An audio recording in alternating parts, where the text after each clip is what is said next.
तो अब जो है क्लास स्टार्ट करते हैं। क्लास स्टार्ट करने से पहले आपको मेरी आवाज़ सुनाई दे रही हो और आपको मैं अगर प्रॉपरली दिखाई दे रहा हूँ तो थम्स अप कर दीजिए, ठीक है ना, प्लीज़, है ना। अगर आपको मेरी आवाज़ सुनाई दे रही हो और आपको मैं प्रॉपरली दिखाई दे रहा हूँ, सब कुछ बढ़िया तरीके से चल रहा है, क्लास इज ऑल फाइन, तो एक थम्स अप दे दीजिए ताकि अपन आज की क्लास को बिगिन कर सकें।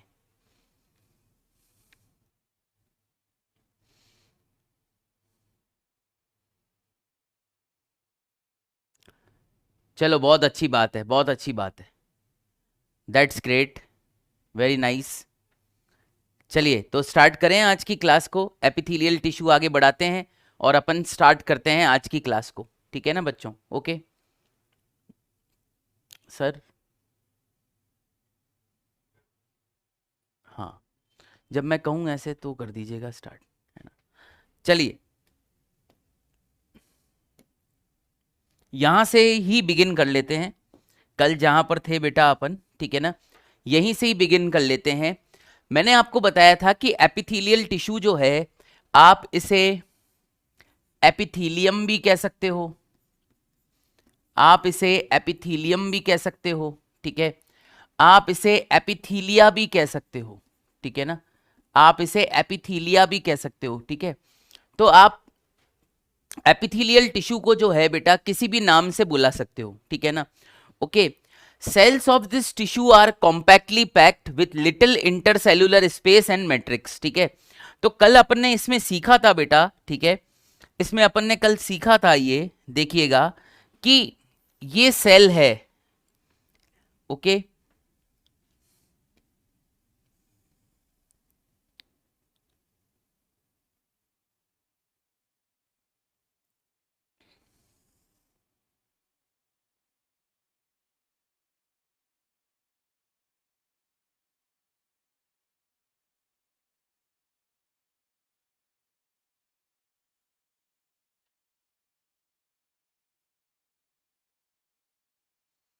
ऐसे करके देखिए।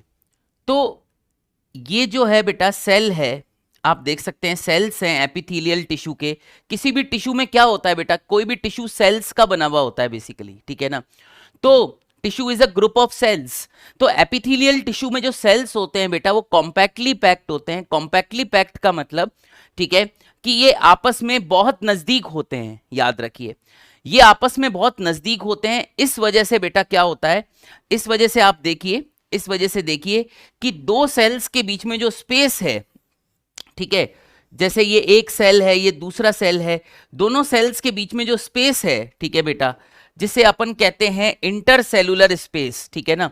दो सेल्स के बीच में जो स्पेस है बेटा, जिसको अपन इंटरसेलुलर स्पेस कहते हैं, ठीक है, इंटरसेलुलर स्पेस कहते हैं, ठीक है, वो यहां पर बहुत ही कम होता है। आप देखिए इंटरसेलुलर स्पेस जो है यहां पर बहुत ही कम है, बहुत पतली सी जगह है। आप देखिए, मतलब ये मैं और भी कम बना सकता था पर वो बना नहीं पाया, एक अलग बात है, आप चाहें तो और कम बना सकते हैं, ठीक है ना। तो आप ये देखिए कि इंटरसेलुलर स्पेस मतलब दो सेल्स के बीच में जो जगह है वो बहुत ही कम है, तो देयर इज वेरी लेस, ठीक है ना। इंटरसेलुलर स्पेस अपन ने लिखा हुआ ही है, ठीक है ना, मैं वापस से लिख देता हूं, वेरी लेस इंटरसेलुलर स्पेस, ठीक है, वेरी लेस इंटरसेलुलर स्पेस।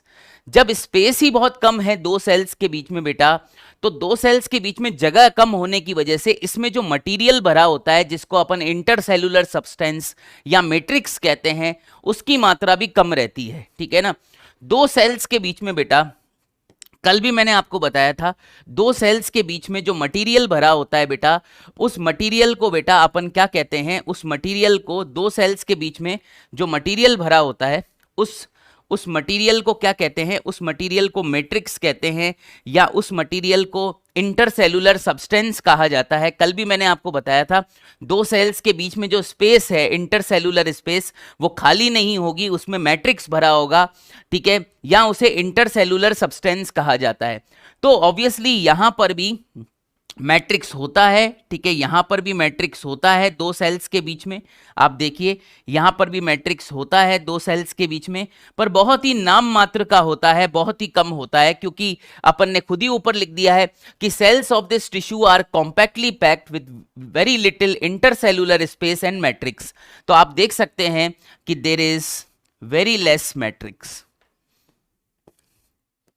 ठीक है, तो there is very less matrix, very less matrix, ठीक है, वेरी लेस मैट्रिक्स, आप खुद ही देख सकते हो, ठीक है, ये वाली बात है, ठीक है।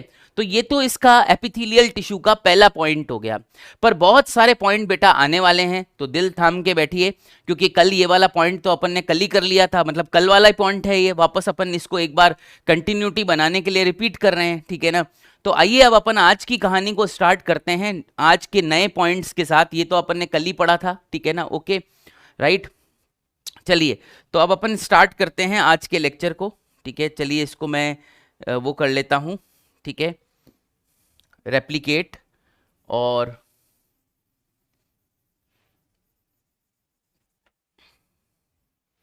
इसको मिटा लेते हैं। तो बेटा अब क्लास जो है तरीके से अब चालू हो रही है, चलिए आराम से बैठिए और हर पॉइंट को आराम से समझिए। ये मैट्रिक्स में बना रहा हूं, दो सेल्स के बीच में जो सब्सटेंस होता है उसे मैट्रिक्स या इंटरसेलुलर सब्सटेंस कहते हैं, ठीक है ना। चलिए अब मैं जो है बेटा क्लास को प्रॉपरली स्टार्ट कर रहा हूं, ठीक है ना। मैंने आपको कल बताया था बेटा कि ये सेल्स जो हैं बेटा एक मेम्ब्रेन के ऊपर बैठते हैं जिसको बेसमेंट मेम्ब्रेन कहा जाता है, ठीक है ना। तो ये सेल्स जो होते हैं एक मेम्ब्रेन के ऊपर बैठते हैं, ये देखिए, ठीक है, ये वो मेम्ब्रेन है, इसी से बना लेते हैं, ठीक है। ये सेल्स जो हैं एक मेम्ब्रेन के ऊपर बैठते हैं,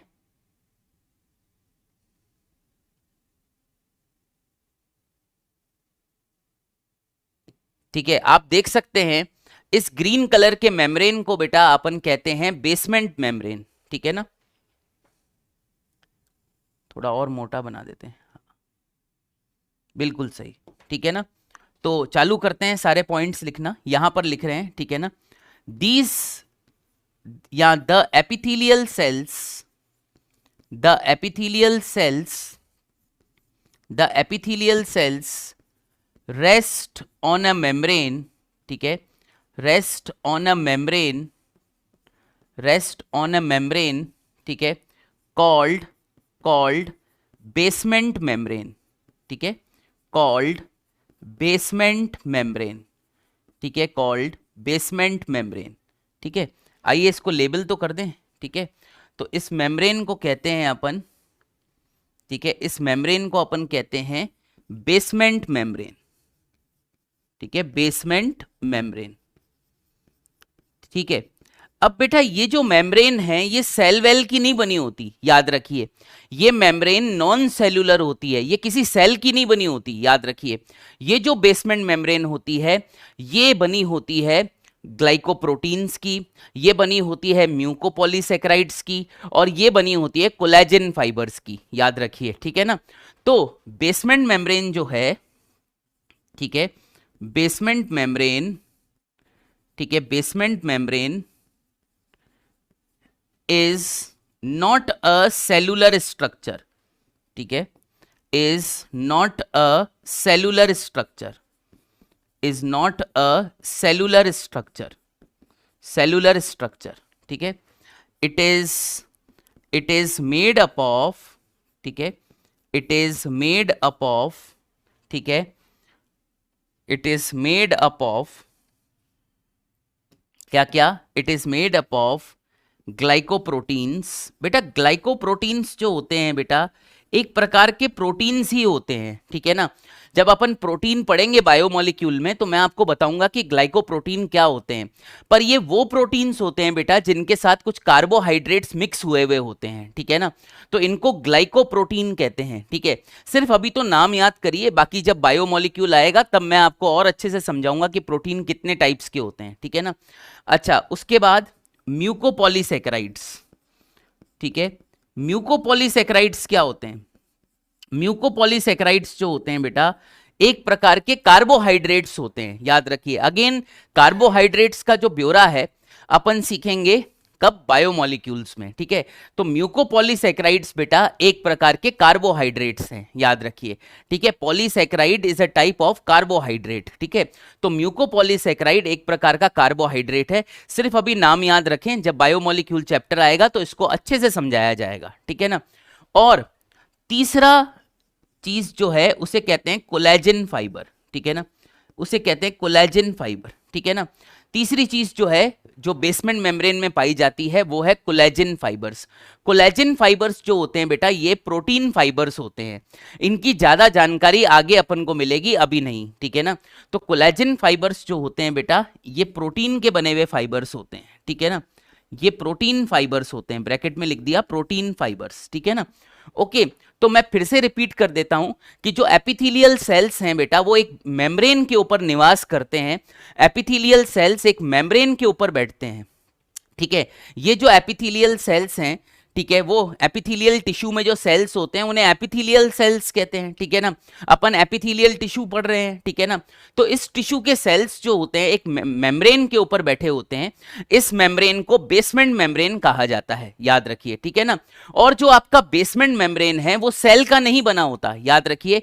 बेसमेंट मेम्ब्रेन असेलुलर होता है, या ये सेल का नहीं बनता। बेसमेंट मेम्ब्रेन जो होता है वो ग्लाइकोप्रोटीन्स का, कोलेजन फाइबर्स का और म्यूकोपॉलीसैकेराइड्स का बनता है, याद रखिए, ठीक है ना। जो ग्लाइकोप्रोटीन है बेटा वो एक प्रकार का प्रोटीन ही है जो अपन आगे डिस्कस करेंगे। म्यूकोपॉलीसैकेराइड एक प्रकार का कार्बोहाइड्रेट है और कोलेजन फाइबर्स जो होते हैं प्रोटीन के फाइबर्स होते हैं। इनके बारे में भी जानकारी आपको आगे आने वाले लेक्चर्स में मिलेगी, अभी फिलहाल आपको इन तीनों के नाम याद करने पड़ेंगे, ठीक है ना। अब बेटा देखिए, ध्यान से देखिएगा, ठीक है ना, ध्यान से देखिएगा। अगला पॉइंट बहुत क्रिटिकल है, बहुत इंपॉर्टेंट है, ध्यान से आप देखिएगा, ठीक है ना। बेटा देखो, क्योंकि दो सेल्स के बीच में जगह तो है नहीं, ठीक है ना। आप देखिए इंटरसेलुलर स्पेस तो नाम मात्र की है, ठीक है ना। दो सेल्स के बीच में जगह तो है नहीं, इंटरसेलुलर स्पेस जो है वो तो नाम मात्र की है, याद रखिए, ठीक है। तो एक्चुअली प्रॉब्लम क्या होती है, प्रॉब्लम ये होती है कि ब्लड वेसल्स पेनिट्रेट नहीं कर पाते, ठीक है ना। जैसे मैं आपको सिंपल सा एक फंडा बताता हूं। जैसे मेरे पास ये दो सेल्स हैं, ठीक है ना, मेरे पास ये दो सेल्स हैं, आप देखिए, ठीक है ना, मेरे पास ये दो सेल्स हैं। तो अगर दो सेल्स के बीच में बहुत सारा स्पेस है तो ब्लड वेसल्स जो हैं वो आराम से आ जा सकते हैं बीच में से, ठीक है ना। और ब्लड वेसल्स पेनिट्रेट कर सकते हैं टिश्यू के अंदर, देख रहे हो आप ये, ठीक है ना। ब्लड वेसल्स क्या कैरी करते हैं बेटा, ब्लड वेसल्स जो होते हैं ये आपका ब्लड कैरी करते हैं। ब्लड वेसल्स में से तो ब्लड पास होता है, ठीक है ना। अब सवाल ये है कि दो सेल्स के बीच में अगर स्पेस होगी तो ब्लड वेसल आराम से आ जा पाएगी, ठीक है ना। और हमारे सेल को ऑक्सीजन मिलेगी, क्योंकि ब्लड ही तो ऑक्सीजन कैरी करता है। ब्लड वेसल के अंदर ब्लड है और ब्लड ऑक्सीजन कैरी करता है, ब्लड न्यूट्रिएंट्स कैरी करता है लाइक ग्लूकोज वगैरह। तो हमारे सेल्स को न्यूट्रिएंट्स भी मिलते रहेंगे और ऑक्सीजन भी मिलती रहेगी, ठीक है। पर प्रॉब्लम यहां पर बेटा यहां पर ये आ रही है कि यहां पर क्योंकि दो सेल्स के बीच में स्पेस नाम मात्र का है तो ब्लड वेसल अंदर नहीं जा पाते, याद रखिए। तो एपिथेलियल टिश्यू में बेटा ब्लड वेसल्स पेनिट्रेट नहीं कर पाते। प्रॉब्लम यह है, कैसे करेंगे, जगह ही नहीं है दो सेल्स के बीच में, दो सेल्स के बीच में जगह ही नहीं है। ये जो मैट्रिक्स वाला पार्ट है मैं ये मिटा देता हूं क्योंकि ये पिछले पेज पर बना हुआ है अपना, ठीक है ना। अब आप ऐसे देखिए, खुद ही देखिए, ठीक है ना। अब दो सेल्स के बीच में कितनी जगह है, कुछ भी जगह नहीं है। तो ब्लड वेसल्स कैसे अंदर पेनिट्रेट करेंगे। जब ब्लड वेसल बेटा अंदर पेनिट्रेट नहीं कर रहे तो प्रॉब्लम ये हो जाती है कि एपिथेलियल टिश्यू को बेटा ऑक्सीजन कैसे मिलेगी, ठीक है। एपिथेलियल टिश्यू को न्यूट्रिएंट्स कैसे मिलेंगे, ये एक क्वेश्चनेबल चीज हो जाती है, ठीक है ना। तो सबसे पहले तो मैं ये लिखता हूं, देखिएगा मैं फिर से बता रहा हूं आपको, ठीक है, मैं फिर से बता रहा हूं। अगर दो सेल्स के बीच में, ध्यान से देखिएगा, हर पॉइंट को ध्यान से देखिएगा। अगर दो सेल्स के बीच में, ठीक है ना, अगर दो सेल्स के बीच में इंटरसेलुलर स्पेस खूब रहता है तो जो ब्लड वेसल्स हैं बेटा वो आराम से जो है आराम से पास हो पाती हैं, सेल्स के बीच में से आराम से पास हो पाती हैं। टिश्यू में ब्लड सप्लाई बहुत अच्छी होती है ऐसे केस में, ठीक है ना, क्योंकि ब्लड वेसल्स आराम से टिश्यू के बीच में से गुजर रही हैं, सेल्स के बीच में से गुजर रही हैं। भाई ये टिश्यू ही तो है, याद रखिए, ये टिश्यू ही तो है, क्योंकि टिश्यू जो होता है सेल्स का बना हुआ होता है, ठीक है ना। तो ब्लड वेसल्स जो हैं बेटा सेल्स के बीच में से आराम से जा पा रही हैं टिश्यू में, इसलिए ब्लड सप्लाई बहुत अच्छी है, ठीक है ना, ओके। पर यहां पर प्रॉब्लम ये है कि दो सेल्स इतने नजदीक हैं, ठीक है ना, दो सेल्स इतने नजदीक हैं कि ब्लड वेसल्स पेनिट्रेट नहीं कर पाती, ठीक है, कि ब्लड वेसल्स पेनिट्रेट नहीं कर पाती दो सेल्स के बीच में। यानी एपिथेलियल टिश्यू जो है बेटा, इसमें ब्लड वेसल्स का घुसना, ब्लड वेसल्स का पेनिट्रेट करना नामुमकिन हो जाता है, याद रखिए। इसलिए एपिथेलियल टिश्यू बेटा एवैस्कुलर कहलाता है, मतलब एपिथेलियल टिश्यू में कोई ब्लड सप्लाई होती ही नहीं है, याद रखिए, ठीक है ना। तो मैं इसको यहां पर लिख लेता हूं, ठीक है, मैं इसको मिटाता हूं और यहां पर एक पॉइंट लिख लेता हूं, ठीक है ना। As the space between, as the intercellular space, ठीक है, as the intercellular space between the cells, ठीक है, between the cells is very less, ठीक है, between the cells is very less, ठीक है, is very less, ठीक है। इंटरसेलुलर स्पेस का मतलब दो सेल्स के बीच में खाली जगह, ठीक है ना। As the intercellular space between the cells, ठीक है, इज वेरी लेस, ठीक है, ब्लड वेसल्स, ठीक है, blood vessels cannot penetrate, ठीक है, cannot penetrate, blood vessels cannot penetrate, ठीक है, penetrate in the epithelial tissue, ठीक है ना, blood vessels cannot penetrate in the epithelial tissue, ठीक है, in the epithelial tissue, ठीक है। बात समझ में आई कि नहीं आई, ठीक है। अब ब्लड वेसल भाई साहब अंदर नहीं जा पा रही है, तो इसलिए एपिथेलियल टिश्यू में कोई ब्लड सप्लाई होती ही नहीं है, याद रखिए, ठीक है ना, ओके। तो can not penetrate in the epithelial tissue, hence epithelial tissue, ठीक है, hence epithelial tissue lacks blood supply, ठीक है, लैक्स ब्लड सप्लाई, ठीक है, लैक्स ब्लड सप्लाई, ठीक है ना।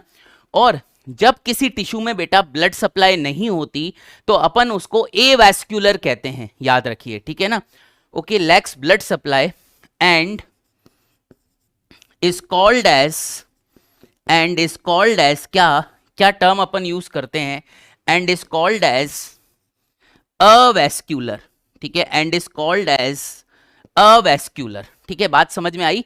तो चलो मैं फिर से आपको बताता हूं, ठीक है। ये जो टिश्यू मैंने बनाया है बेटा, ये वैस्कुलर है, ठीक है ना, याद रखिए, आप लोगों को समझाने के लिए, ठीक है, कि दो सेल्स के बीच में अगर स्पेस रहेगी तो ब्लड वेसल्स पेनिट्रेट कर पाएंगे, ठीक है, ब्लड वेसल्स पेनिट्रेट कर पाएंगे तो टिश्यू वैस्कुलर टिश्यू कहलाता है, याद रखिए। जब टिश्यू में ब्लड सप्लाई बहुत अच्छी होती है तो उसे वैस्कुलर कहते हैं, ठीक है। ये आपको एग्जाम्पल देने के लिए मैंने बताया, ठीक है ना। आइए एपिथेलियल टिश्यू के ऊपर, ठीक है। अगर एपिथेलियल टिश्यू की अगर अपन बात करें, ठीक है, तो सेल्स इतने पास पास हैं कि इंटरसेलुलर स्पेस नाम मात्र का है, ठीक है ना।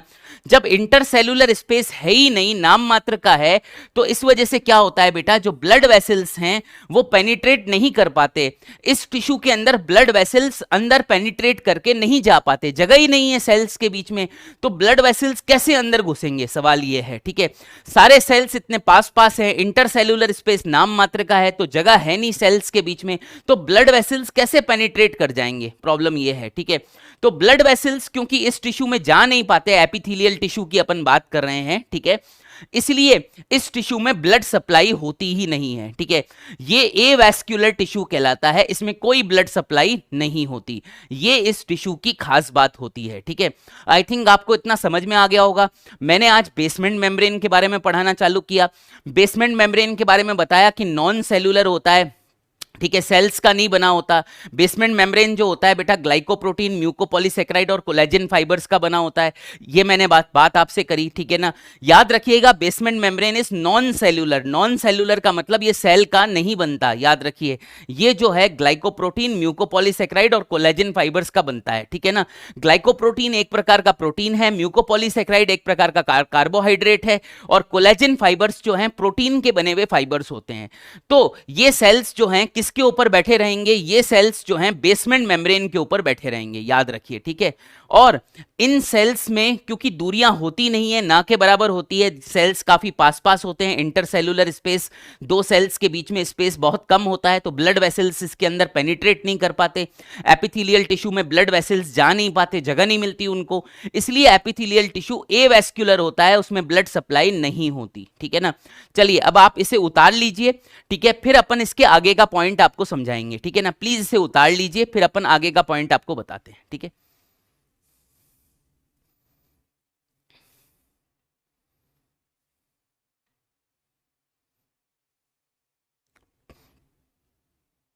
चलो लिखो। और पेनिट्रेट का मतलब होता है, पेनिट्रेट जो है अंग्रेजी वर्ड है, पेनिट्रेट करना मतलब अंदर घुसना, ठीक है ना, मतलब पेनिट्रेट करना मतलब अंदर घुसना, ठीक है ना, आप समझ रहे हैं, ठीक है, ये हो गया इसका मतलब।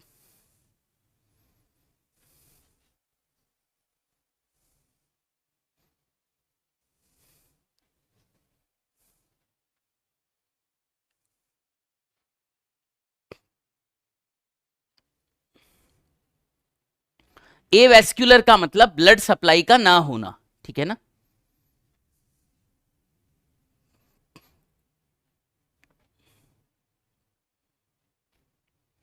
चलो बहुत अच्छे, बहुत अच्छे, बहुत अच्छे, ठीक है ना। याद रखिए दो सेल्स आपको बहुत नजदीक बनाने हैं, जैसे मैंने बनाए हैं ना, ठीक है ना, आपको इन दोनों सेल्स को काफी नजदीक बनाना है ताकि इंटरसेलुलर स्पेस ना रहे, याद रखिए, ठीक है ना। मतलब इंटरसेलुलर स्पेस नाम मात्र का रहे, ना रहे नहीं, नाम मात्र का रहे। ये दोनों सेल्स आपको इतने पास बनाने हैं कि इंटरसेलुलर स्पेस जो है बहुत कम रहे, याद रखिए, ठीक है ना। हर वर्ड पे कॉन्सेंट्रेट करिए, ठीक है ना। चलिए प्लीज इसे कॉपी करिए, नोटेड है, आप लोगों ने कर लिया, ठीक है, डन। चलिए चलिए, अब बच्चों सवाल अपना अगला ये आता है बेटा, अपना अगला सवाल बेटा ये आता है, अपना अगला सवाल बेटा ये आता है कि अब यार एपिथेलियल टिश्यू में ब्लड सप्लाई तो है नहीं, ठीक है ना। ओके सर आप आना जाना मत करो, या तो बैठो या बाहर। अच्छा हाँ, ठीक है। तो अब ये वाली बात है कि एपिथेलियल टिश्यू जो है बेटा, इसमें ब्लड सप्लाई तो है नहीं, ठीक है, अभी अभी अपन ने देखा ब्लड वेसल्स पेनिट्रेट नहीं कर पाती हैं, ठीक है। तो सवाल ये है कि एपिथेलियल टिश्यू को ऑक्सीजन कहां से मिलेगा, ठीक है, जब इसमें ब्लड सप्लाई नहीं है बेटा, ठीक है, तो ब्लड ही तो ऑक्सीजन लेकर आता है, ब्लड में हीमोग्लोबिन होता है, आपको पता है, ठीक है ना। आरबीसी, ब्लड के अंदर आरबीसी होती है, उसमें हीमोग्लोबिन होता है, तो ब्लड ही तो ऑक्सीजन सप्लाई करता है बेटा, ठीक है। अब ब्लड सप्लाई इसके अंदर है नहीं, ठीक है ना। ओके बेटा, तो सवाल यह है, और ब्लड ही न्यूट्रिएंट्स भी कैरी करता है, ब्लड ही न्यूट्रिएंट्स भी कैरी करता है, जैसे ऑक्सीजन हो गया, अमाइनो एसिड्स हो गए, ठीक है ना, सॉरी ग्लूकोज हो गया, अमाइनो एसिड्स हो गए, ठीक है ना। तो सवाल यह है कि एपिथेलियल टिश्यू को बेटा, सवाल यह है कि ऑक्सीजन एंड न्यूट्रिएंट्स मिलते कहां से हैं, ठीक है। मैं वापस रिपीट करता हूं, अगर मेरे बोलने में कुछ फंबल हुआ है तो वापस सुन लो। मैं ये कह रहा हूं एपिथेलियल टिश्यू में कोई ब्लड सप्लाई तो है नहीं, ठीक है ना, तो एपिथेलियल टिश्यू को ऑक्सीजन कहां से मिलती है, ये क्वेश्चन है मेरा, ठीक है ना। एपिथेलियल टिश्यू को ऑक्सीजन कहां से मिलेगी, ठीक है ना, क्योंकि इसमें ब्लड सप्लाई तो आ नहीं रही है, ब्लड तो पहुंच नहीं रहा है, तो ऑक्सीजन कहां से मिलेगी। याद रखिए ऑक्सीजन ब्लड ही कैरी करता है, ठीक है। दूसरा क्वेश्चन मेरा ये है यहां पर, ठीक है, दूसरा क्वेश्चन मेरा यहां पर यह आ रहा है कि ब्लड ही न्यूट्रिएंट्स भी कैरी करता है, जैसे कि ग्लूकोज। याद रखिए ग्लूकोज सबसे इंपॉर्टेंट न्यूट्रिएंट है, उसी से अपन को एनर्जी मिलती है, ठीक है। तो इन सेल्स को ग्लूकोज कहां से मिलेगा ताकि ये जीवित रह सकें, ये अपना क्वेश्चन है, क्योंकि इन सेल्स में ब्लड सप्लाई तो है नहीं, ठीक है ना। तो इस क्वेश्चन का जवाब मैं अब देने वाला हूं, ठीक है ना, इन क्वेश्चंस का जवाब मैं देने वाला हूं, ठीक है ना। मैं इसको कॉपी पेस्ट कर रहा हूं, ठीक है ना, अगले पेज पर, ठीक है, और इन क्वेश्चंस का मैं आपको जवाब देने वाला हूं, ठीक है। ओके मैं इसको मिटा लेता हूं। देखिए मेरा जो लिखा हुआ पार्ट है आपको नोट्स में दिख रहा होगा, और आप साथ के साथ लिख भी सकते हो, ठीक है बेटा, और जो है आप मेरे पीडीएफ को भी पढ़ सकते हो, ठीक है ना। ओके अब अपना क्वेश्चन क्या है, यहां पर क्वेश्चन ये है, ठीक है, कि एपिथेलियल टिश्यू जो है, ठीक है, एपिथेलियल टिश्यू, ठीक है, एपिथेलियल टिश्यू, ठीक है, लैक्स ब्लड सप्लाई, ठीक है ना, epithelial tissue lacks blood supply, ठीक है, लैक्स ब्लड सप्लाई, ठीक है। एपिथेलियल टिश्यू में कोई ब्लड सप्लाई जैसी चीज तो होती नहीं है, लैक मतलब है ही नहीं, ठीक है ना, epithelial tissue lacks blood supply, ठीक है ना। So so how does it get, ठीक है, so how does it get, how does it get, ठीक है, हाउ डज इट गेट, ठीक है, ऑक्सीजन एंड न्यूट्रिएंट्स, ठीक है, how does it gate oxygen and nutrients, ठीक है, न्यूट्रिएंट्स जैसे कि ग्लूकोज, ठीक है ना, बात समझ में आया, न्यूट्रिएंट्स जैसे कि ग्लूकोज, ठीक है, न्यूट्रिएंट्स जैसे कि ग्लूकोज, ठीक है, दिखाई दे रहा है ना, ग्लूकोज लिखा हुआ है, स्पेलिंग थोड़ी सी अगर साफ नहीं है तो मैं वापस और बढ़िया तरीके से लिख देता हूं, ये देखिए, ठीक है ना। तो अब सवाल ये है, अब मेरे क्वेश्चन को तो आप समझ गए होंगे, इसमें ब्लड सप्लाई है नहीं, ब्लड ही ऑक्सीजन कैरी करता है, ब्लड में ही न्यूट्रिएंट्स होते हैं ग्लूकोज वगैरह, तो इस तक पहुंचेंगे कैसे ये दोनों चीजें, इस तक ऑक्सीजन कैसे पहुंचेगी, एपिथेलियल टिश्यू को ऑक्सीजन कैसे मिलेगी, एपिथेलियल टिश्यू को न्यूट्रिएंट्स कैसे मिलेंगे, ये हमारा सवाल है। तो इसलिए बेटा ये बात आप याद रख लेना कि एपिथेलियल टिश्यू के इसलिए हमेशा नीचे कनेक्टिव टिश्यू होता है, ठीक है ना। अब ये देखिए, ठीक है, एपिथेलियल टिश्यू के नीचे हमेशा कनेक्टिव टिश्यू होता है, ये देखिए, ये हम एपिथेलियल टिश्यू के नीचे बेटा हम क्या बना रहे हैं, हम कनेक्टिव टिश्यू बना रहे हैं, ठीक है ना। एपिथेलियल टिश्यू के नीचे हमेशा कनेक्टिव टिश्यू प्रेजेंट होता है, ठीक है ना, थोड़ा और अच्छे से बना लेता हूं, ठीक है, ताकि बेकार ना लगे, ठीक है ना। ये देखिए, ये देखिए, ऐसे करके बना रहा हूं, आप भी बना लीजिए, ठीक है ना, ऐसे करके बनाया, ठीक है, यूं ये ऐसे कर दिया, ठीक है, और इसमें अपन ने बच्चों, ठीक है, इसमें अपन ने ऐसे करके ये जो टिश्यू बना दिया नीचे, ये कनेक्टिव टिश्यू है, याद रखिए, ठीक है, ये जो टिश्यू बना दिया ये कनेक्टिव टिश्यू है, ठीक है ना, ये जो टिश्यू अपन ने बना दिया बेटा ये कनेक्टिव टिश्यू होता है, आप देखिए, ठीक है ना। और कनेक्टिव टिश्यू में ब्लड सप्लाई बहुत अच्छी आती है, ये देखिए, कनेक्टिव टिश्यू के अंदर ब्लड सप्लाई बहुत अच्छी होती है, ये देखिए ब्लड वेसल्स कितने आराम से अंदर जा पा रहे हैं, ठीक है ना, ये देखिए ब्लड वेसल्स जो हैं कितने आराम से जो है अंदर घुस पा रहे हैं, ठीक है ना। तो ये जो टिश्यू अपन ने बनाया, ठीक है, ये जो टिश्यू अपन ने बनाया इसे अपन कहते हैं कनेक्टिव टिश्यू, ठीक है ना, इसे अपन कहते हैं कनेक्टिव टिश्यू, ठीक है। तो क्वेश्चन ये था बेटा, अपन को अपना क्वेश्चन ये था कि भैया एपिथेलियल टिश्यू को ऑक्सीजन कैसे मिलेगी, एपिथेलियल टिश्यू को जो है न्यूट्रिएंट्स कैसे मिलेंगे, क्योंकि इसमें ब्लड सप्लाई तो है नहीं, ठीक है। तो याद रखिए हमने इसका सॉल्यूशन दिया कि इसीलिए एपिथेलियल टिश्यू के नीचे हमेशा हमेशा कनेक्टिव टिश्यू प्रेजेंट होता है, और कनेक्टिव टिश्यू में बहुत अच्छी ब्लड सप्लाई होती है, याद रखिए, ठीक है ना। तो इसका आंसर क्या है हमारे पास, इसका आंसर क्या है, इसका आंसर हमारे पास ये है कि ऑलवेज, ठीक है, ऑलवेज, ठीक है, बिलो द एपिथेलियल टिश्यू, ठीक है ना, always below the epithelial tissue, ठीक है, always below the epithelial tissue, ठीक है, below the epithelial tissue is present, ठीक है, प्लस एनटी का मतलब होता है प्रेजेंट, जब मैं प्लस एनटी लिख रहा हूं तो इसका मतलब होता है प्रेजेंट, ठीक है ना, ये मेरे शॉर्ट में लिखने का एक तरीका है, आप इसको प्लीज अडेप्ट कर लीजिए, प्लस एनटी का मतलब प्रेजेंट, ठीक है ना। तो always below the epithelial tissue is present connective tissue, ठीक है ना, इज प्रेजेंट कनेक्टिव टिश्यू, ठीक है, इज प्रेजेंट कनेक्टिव टिश्यू, ठीक है, which has a very good, ठीक है, which has a very good, which has a very good blood supply, ठीक है ना, which has a very good blood supply, ठीक है, which has a very good blood supply, याद रखिए, ठीक है ना। अब आप बोलेंगे इसमें तो ब्लड सप्लाई अच्छी है, ठीक है, अब इसको कैसे मिलेगा सामान, ठीक है, बहुत आसानी से, ये देखिएगा, ठीक है, बहुत आसानी से, ठीक है, कोई अच्छा सा कलर अपन ले लेते हैं, चूज कर लेते हैं और आपको बताते हैं, ये देखिए, ठीक है। तो ब्लड सप्लाई कनेक्टिव टिश्यू में बहुत अच्छी है, तो जो ऑक्सीजन एंड न्यूट्रिएंट्स हैं बेटा वो ऊपर डिफ्यूज कर जाएंगे और सेल्स को मिल जाएंगे, ठीक है ना, जो ऑक्सीजन एंड न्यूट्रिएंट्स हैं बेटा वो डिफ्यूज करके ऊपर सेल्स को मिल जाएंगे, बस ऐसे करके देखिए हो जाएगा काम, ठीक है ना। मतलब अब आप बोलेंगे क्या ऑक्सीजन एंड न्यूट्रिएंट्स जो हैं, ऑक्सीजन एंड न्यूट्रिएंट्स जो हैं बेसमेंट मेम्ब्रेन क्रॉस करके चले जाते हैं, बिल्कुल, ऑक्सीजन एंड न्यूट्रिएंट्स जो हैं बेसमेंट मेम्ब्रेन को क्रॉस करके सेल्स के पास चले जाते हैं, इस तरह से सेल्स को ऑक्सीजन मिल जाती है, सेल्स को न्यूट्रिएंट्स भी मिल जाते हैं जैसे कि ग्लूकोज।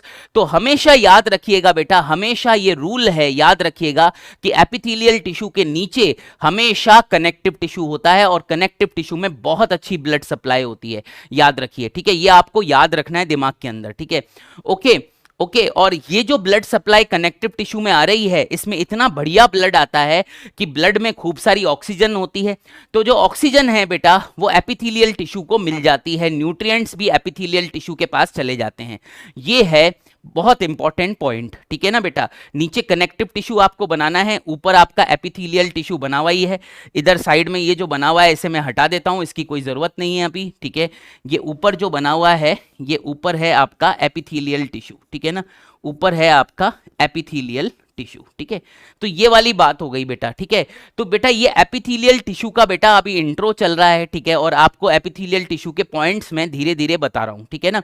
ओके चलिए, तो अब आप जो है इस पॉइंट को नोट कर लीजिए, ठीक है, प्लीज इस पॉइंट को नोट कर लीजिए। और अब आ रहा है बेटा एपिथीलिया का मतलब, ठीक है ना। अब आ रहा है एपिथीलिया का मतलब, इसे एपिथेलियल टिश्यू या एपिथीलिया क्यों कहते हैं, ठीक है ना।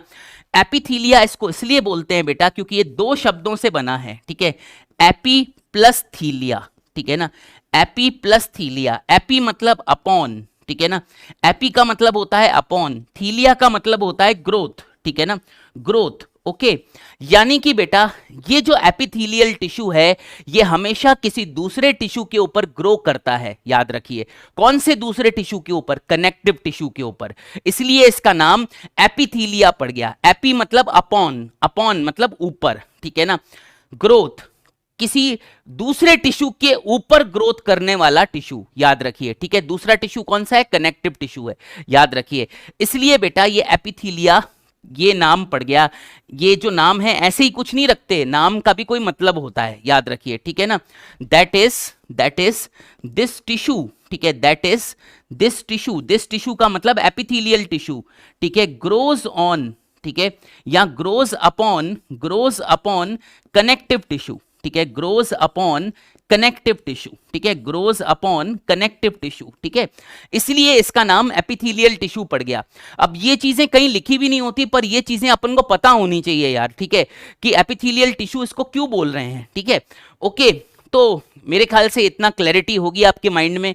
अपन जो है धीरे धीरे आगे बढ़ते चले जा रहे हैं, चीज़ों को समझते चले जाइए और आगे बढ़ते चले जाइए, ठीक है। प्लीज़ इसे नोट कर लीजिए जब तक मैं एक बार मोबाइल में चेक कर लूं कि आपके कोई पॉपुलर डाउट तो नहीं आ गए मेरे पास, ठीक है। चलिए, ताकि मैं उनको बता सकूं।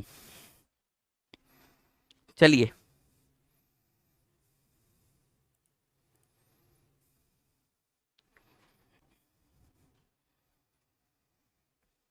प्लीज़ नोट करें।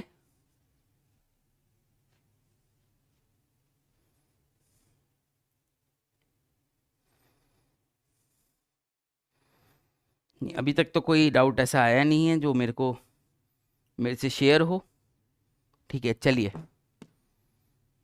ओके, अभी तक पढ़ाई कैसी लग रही है? चलिए एक बार एक पोल कर लेते हैं। एक पोल के भी मजे आप ले लीजिए कि पोल कैसे होता है, ठीक है। पोल आपके पास आ रहा है, आपके पास क्वेश्चन होगा कि पढ़ाई कैसी लग रही है, अभी तक जूलॉजी कैसी लग रही है, जूलॉजी कैसी लग रही है, चीजें समझ में आ रही है कि नहीं आ रही। अगर समझ में आ रही हैं तो थम्स अप दीजिएगा, समझ में नहीं आ रही है तो थम्स डाउन दीजिएगा, ठीक है। चलिए एक पोल करते हैं, ठीक है। पहले आप इसे कॉपी कर लीजिए, फिर एक पोल करते हैं, है ना, ठीक है। जो पोल में हिस्सा ना ले पाए, कभी कभी ऐसा होता है बेटा जब हजारों बच्चे पढ़ रहे होते हैं किसी बैच में, तो किसी एक आध बच्चे के पास, कुछ बच्चों के पास पोल नहीं भी जाता, कभी कभी हो जाता है टेक्निकल कुछ, ठीक है।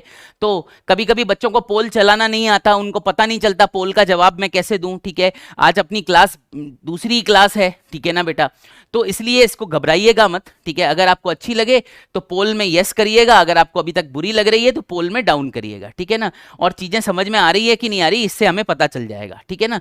चलिए ठीक है, आप लोग इसे नोट करें, ठीक है, और फिर अपन आगे बढ़ेंगे, ठीक है।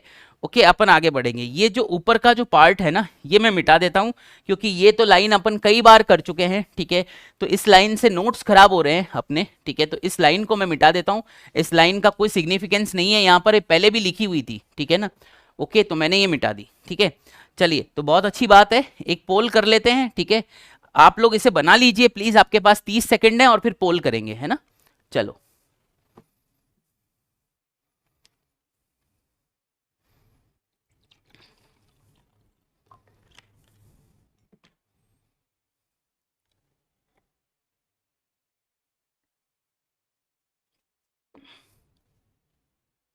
बेटा देखिए, मैं आपसे एक बात कहता हूं, और बहुत स्ट्रेट फॉरवर्ड लफ्जों में कहूंगा, बार बार रिपीट नहीं करूंगा। बेटा आपके पास प्लानर आया हुआ है, ठीक है, प्लानर से गो थ्रू करिए, प्लानर में देखिए किस चीज में कितनी क्लासें दे रखी है, ठीक है ना। जैसे एनिमल टिश्यू वाले पार्ट में कितनी क्लासें दे रखी है, एक बार प्लानर में आप चेक कर लेना, ठीक है। अगर अगर किसी भी चैप्टर में दी हुई क्लासेस से, ठीक है ना, मान लो क्लास दे रखी है 10, ठीक है, और मैं 12 से ऊपर चला जाऊं तो आप मेरे को टोक सकते हो, ठीक है ना, मेरे को उल्टा सीधा बोल सकते हो, ठीक है, कि यार सर लेट हो गया, ये हो गया। पर अगर अपना कोई चैप्टर 10 क्लासों में ही खत्म हो जाए, ठीक है ना, या मैक्सिमम 11 में चला जाए, ठीक है, एक आध क्लास का ऊपर नीचे हो जाए, तो उसमें ना बार बार इस तरह से स्पैम करना, स्लो चल रहा है, ये चल रहा है, ये लाजमी नहीं है बेटा, ठीक है ना। ओके, प्लीज मेरी बात आप समझना, ठीक है ना, ये लाजमी नहीं है, ठीक है। ओके, आप जो है एक बार प्लानर से गो थ्रू करिए, प्लानर आपके डिस्क्रिप्शन में ही है ऐप में, आप जाइए क्लास के बाद आप प्लानर देखिएगा, और फिर जो है आप एक बार देख लीजिएगा कौन से चैप्टर में कितनी क्लासें दे रखी है, ठीक है। और अगर हम जैसे चैप्टर में 10 क्लासें दे रखी है, मैं 10 की जगह 12 से एक्सीड कर गया, तो आप मेरे को टोक सकते हो कि सर यार ये तो खराब हो गया, ये काम खराब हो गया, ठीक है ना। पहली बार तो 12 तक पहुंचेगा नहीं, पहली बात तो 12 तक पहुंचेगा नहीं, मैं 10 में ही खत्म कर दूंगा। ज्यादा से ज्यादा बेटा कभी कभार ये हो जाता है टेक्निकल ग्लीच की वजह से, इंटरनेट सही नहीं चल रहा है, कभी कोई दिक्कत हो गई, 10 की जगह 11 क्लासेस हो जाती हैं, ठीक है। पर हम बिल्कुल चैप्टर टू चैप्टर स्टिक करके चलेंगे और आपका सिलेबस ऑन टाइम खत्म करेंगे जो प्लानर में दे रखा है। आप एक बार प्लानर जरूर पढ़ लीजिए कि सिलेबस कंप्लीशन की डेट क्या है, ठीक है ना। हम बहुत तरीके से आपका सिलेबस कराएंगे और एकदम टाइम टू टाइम चलेंगे, ठीक है ना। चलिए ओके, चलिए तो एक बार पोल कर लेते हैं, ठीक है। ये देखिए पोल मैं कर रहा हूं, ठीक है, ओके, ठीक है। आपको वोटिंग करनी है बेटा, ठीक है, आपको वोटिंग करनी है, ठीक है। आपके पास 45 सेकंड का टाइम होगा, ठीक है बेटा। अब आपके पास ये पोल आ रहा है, मस्ती से पोल में पार्टिसिपेट करिए, नया फीचर है, एक बार करके देखिए कैसा होता है, ठीक है ना। चलिए स्टार्ट करते हैं, ठीक है। चलिए पोल आपके पास आ रहा है, अब आपको बताना है कि आपको जूलॉजी क्लास कैसी लग रही है, ठीक है ना। आपको ये बताना है जूलॉजी क्लास कैसी लग रही है। मैं भी पोल में पार्टिसिपेट कर लेता हूं, ठीक है ना। देखिए आज गया, ये देखिए मैंने भी पार्टिसिपेट कर लिया है बेटा पोल के अंदर, ठीक है। ओहो, ठीक है, आप भी पार्टिसिपेट करिए, ठीक है। अभी आपके पास टाइम है, ठीक है। थम्स अप कर दीजिए, थम्स डाउन कर दीजिए, आपको जैसी क्लास लग रही है बताइए, ठीक है। ये पहला पहला पोल है, श्री गणेश करते हैं अपन आज, है ना।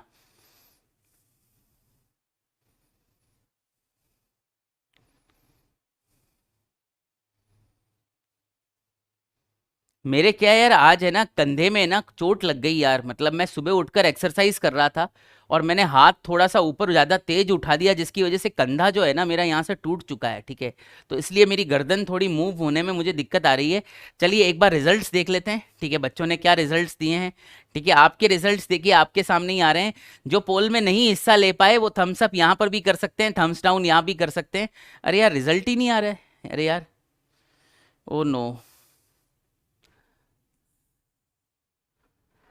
लगता है यार ये भी कंफ्यूज हो गया यार, इतने बच्चे हैं ना, ठीक है, तो ये भी कंफ्यूज हो गया। अरे यार,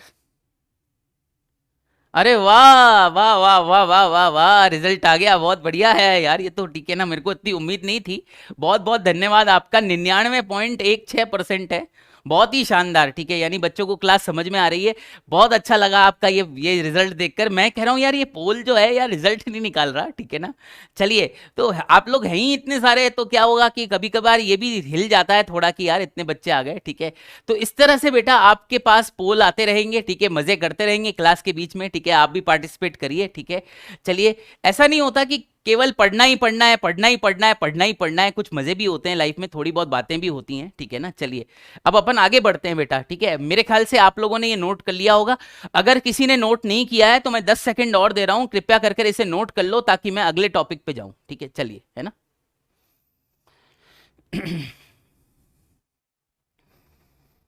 प्लीज इसे नोट कर लो।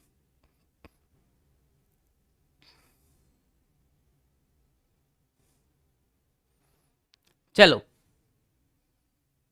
नोटेड है ना। चलो अब मैं आगे चलता हूं, मैंने सफिशिएंट टाइम दे दिया आपको नोट करने का, अब मैं बेटा आगे चल रहा हूं, ठीक है। अब बेटा अपन ने ना एपिथेलियल टिश्यू की बेसिक्स जान ली है, ठीक है ना। एपिथेलियल टिश्यू बेटा कैसे होता है, सेल्स कॉम्पैक्टली पैक्ड होते हैं, सेल्स बहुत पास पास होते हैं, इंटरसेल्यूलर स्पेस नाम मात्र का होता है, मैट्रिक्स भी बहुत कम अमाउंट में होता है, ठीक है, जगह होती नहीं है तो ब्लड वेसल्स पेनिट्रेट नहीं कर पाते, इसलिए टिश्यू एवैस्कुलर होता है, ठीक है। एपिथेलियल सेल्स एक बेसमेंट मेम्ब्रेन के ऊपर बैठे होते हैं, basement membrane non cellular membrane होता है, ठीक है, और एपिथेलियल सेल्स के नीचे हमेशा कनेक्टिव टिश्यू पाया जाता है। ये सारी बातें अपन ने बहुत अच्छे से कर ली हैं, ठीक है ना, वेरी नाइस, ये अपन सारी बातें कर चुके हैं, ठीक है ना, ओके। अब बेटा मैं आगे चल रहा हूं, ठीक है ना, चलिए अब मैं आगे चल रहा हूं, हर चीज आपको समझनी है बेटा। देखो एपिथेलियम जो है वो कितने टाइप्स का है, अब अपन को ये वाली बात करनी है, ठीक है, इस पे ध्यान देते हैं। एक सेकंड दीजिएगा, ठीक है, एक सेकंड दीजिएगा, बस एक सेकंड लूंगा।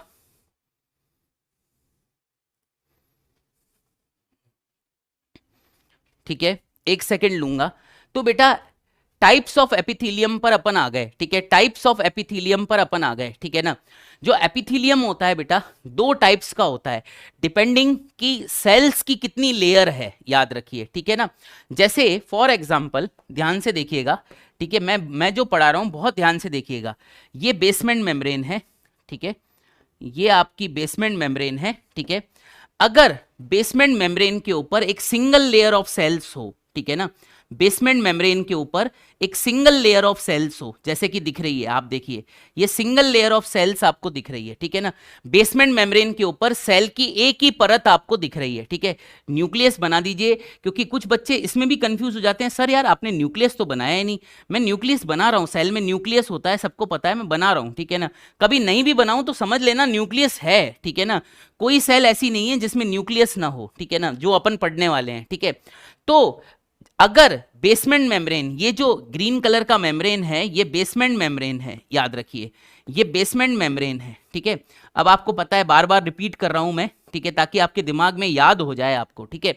अगर बेसमेंट मेम्ब्रेन के ऊपर एक सिंगल लेयर ऑफ सेल्स आपको दिख रही है, एक सिंगल लेयर ऑफ सेल्स आपको दिख रही है, तो ऐसे एपिथेलियम को सिंपल एपिथेलियम कहते हैं बेटा, ठीक है ना।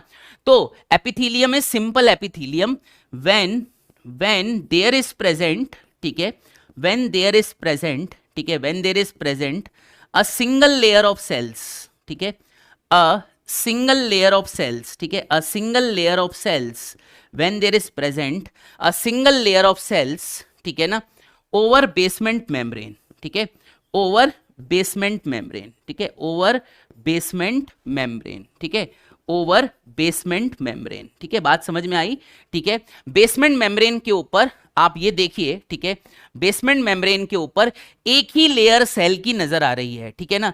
तो this is single layer of cell, ठीक है ना, ये एक ही लेयर है, बस सेल की एक ही लेयर दिख रही है, सिंगल लेयर ऑफ सेल, ठीक है, सिंगल लेयर ऑफ सेल, ठीक है ना, ओके, बात समझ में आई। तो ऐसे एपिथेलियम को सिंपल एपिथेलियम कहते हैं, सिंपल एपिथेलियम कहते हैं बेटा ऐसे एपिथेलियम को, ठीक है। दूसरा एपिथेलियम जो होता है बेटा वो कंपाउंड एपिथेलियम कहलाता है, ठीक है। कंपाउंड एपिथेलियम बनाने जा रहा हूं, देखिएगा, ठीक है, ये देखिएगा, कंपाउंड एपिथेलियम बनाने जा रहा हूं बेटा, ये देखिएगा। कंपाउंड एपिथेलियम में बेटा क्या होता है, ठीक है, ऐसे करके देखिए, कंपाउंड एपिथेलियम में क्या होता है, ऐसे करके देखिए, यूं करके देखिए, ये ऐसे, ठीक है, ये तो एक लेयर सेल की बन गई। कंपाउंड एपिथेलियम में बेटा 2 और more layer of cells present होती है, ठीक है ना। कंपाउंड एपिथेलियम में 2 और more layer of cells present होती है। जैसे मैंने यहाँ 3 लेयर्स बना दी हैं सेल्स की, ठीक है, आप चाहो तो एक और बना लेते हैं, 4 लेयर बना लेते हैं, ये देखिए, ठीक है ना, ये 4 लेयर सेल्स की बना लेते हैं, देखिएगा, ठीक है ना। तो इसमें क्या होता है, ये एक लेयर हो गई, ये दूसरी लेयर हो गई, ये तीसरी लेयर हो गई, ये चौथी लेयर हो गई। तो जो कंपाउंड एपिथेलियम होता है बेटा उसका डायग्राम मैंने ये बनाया है, ठीक है। ये बेसमेंट मेम्ब्रेन तो अपन को बनानी ही पड़ेगी, ठीक है, तो ये बेसमेंट मेम्ब्रेन अपन ने बना दी बेटा, ठीक है, बेसमेंट मेम्ब्रेन अपन ने बना दी। धीरे धीरे अपन आगे बढ़ रहे हैं, ठीक है ना। तो कंपाउंड एपिथेलियम क्या होता है, कंपाउंड एपिथेलियम, ठीक है, कंटेन बेटा, कंटेन 2 और मोर, ठीक है, कंटेन 2 और मोर लेयर्स ऑफ सेल्स, ठीक है, लेयर्स ऑफ सेल्स, ठीक है, 2 और मोर लेयर्स ऑफ सेल्स, ठीक है। जो कंपाउंड एपिथेलियम है बेटा, इसमें 2 या 2 से अधिक सेल्स की लेयर प्रेजेंट होती है, ठीक है। अब इसमें मैंने 1 लेयर बनाई, 2 लेयर बनाई, 3 लेयर बनाई, 4 लेयर बनाई, तो 2 या 2 से अधिक अगर सेल्स की लेयर प्रेजेंट है, ठीक है, एपिथेलियम में, तो उसे कंपाउंड एपिथेलियम अपन बोलेंगे, ठीक है ना। कंटेन 2 और मोर लेयर ऑफ सेल्स, ठीक है ना। तो यहां पर अपन ने कितने लेयर्स बना दिए हैं, यहां पर अपन ने 4 लेयर बना दिए हैं, ठीक है ना। तो ये ऑब्वियसली 2 और मोर लेयर ऑफ सेल्स तो है ही, ठीक है ना, 2 और मोर लेयर ऑफ सेल्स तो है ही, ठीक है। तो मेरे ख्याल से आपको ये समझ में आ गया होगा कि कंपाउंड एपिथेलियम किसे कहते हैं बेटा, ठीक है। तो सिंपल एपिथेलियम में बेसमेंट मेम्ब्रेन के ऊपर single layer of cells present होती है, ठीक है ना। और कंपाउंड एपिथेलियम में बेसमेंट मेम्ब्रेन के ऊपर 2 या more layer of cells present होती है, याद रखिए, ठीक है ना। तो बेसमेंट मेम्ब्रेन के ऊपर जब 4 लेयर 5 लेयर सेल्स की प्रेजेंट है, 3 लेयर्स प्रेजेंट है, ठीक है, तो इसे कंपाउंड एपिथेलियम बुलाएंगे, ठीक है ना। और बेसमेंट मेम्ब्रेन के ऊपर जब सेल की सिंगल लेयर आपको दिख रही है, तो इसे सिंपल एपिथेलियम बुलाएंगे। ये एनसीईआरटी से ही फोटो अपन ने ले रखी है। यहां पर आप देख सकते हैं कि जो जो नीचे स्लेटी कलर का मेम्ब्रेन है, ये स्लेटी कलर का मेम्ब्रेन जो है ये बेसमेंट मेम्ब्रेन है, ठीक है ना। ये स्लेटी कलर का मेम्ब्रेन जो है बेटा, ये बेसमेंट मेम्ब्रेन है, ये देखिए, ठीक है। ये स्लेटी कलर का मेम्ब्रेन जो है ये बेसमेंट मेम्ब्रेन है। ये मैंने एनसीईआरटी से ही फोटो लिया है बेटा, ठीक है, ताकि आपको पता चले। उसके ऊपर आप देखिए एक लेयर सेल्स की नजर आ रही है, ठीक है ना। सेल्स की केवल एक लेयर नजर आ रही है। ये सिंपल एपिथेलियम का फोटो है, ठीक है ना बेटा। और यहां पर आप देखिए ये स्लेटी कलर का बेसमेंट मेम्ब्रेन है, ठीक है। आप ये देखिए नीचे स्लेटी कलर का ये है बेसमेंट मेम्ब्रेन, ठीक है। ये है आपका स्लेटी कलर का बेसमेंट मेम्ब्रेन। और इसमें आप देख सकते हो बेसमेंट मेम्ब्रेन के ऊपर सेल्स की कितनी सारी लेयर्स हैं, आप देखिए, ठीक है ना। ये नीचे एक लेयर नजर आ रही है, फिर बीच में एक लेयर नजर आ रही है, इसके ऊपर एक लेयर नजर आ रही है, और सेल्स की लेयर, और सेल्स की लेयर। आप देखिए सेल्स की कितनी सारी मल्टीपल लेयर्स अपन को नजर आ रही है। तो बेसमेंट मेम्ब्रेन के ऊपर जब 2 और मोर लेयर्स ऑफ सेल्स हों, तो इसे कंपाउंड एपिथेलियम कहेंगे। और बेसमेंट मेम्ब्रेन के ऊपर जब single layer of cells present हो, तो इसे सिंपल एपिथेलियम कहेंगे, ठीक है ना। ओके, तो आई थिंक आपको ये समझ में आ गया होगा। आप जो है इसको उतारिए, ठीक है, तरीके से, ओके, और फिर अपन आगे बढ़ते हैं।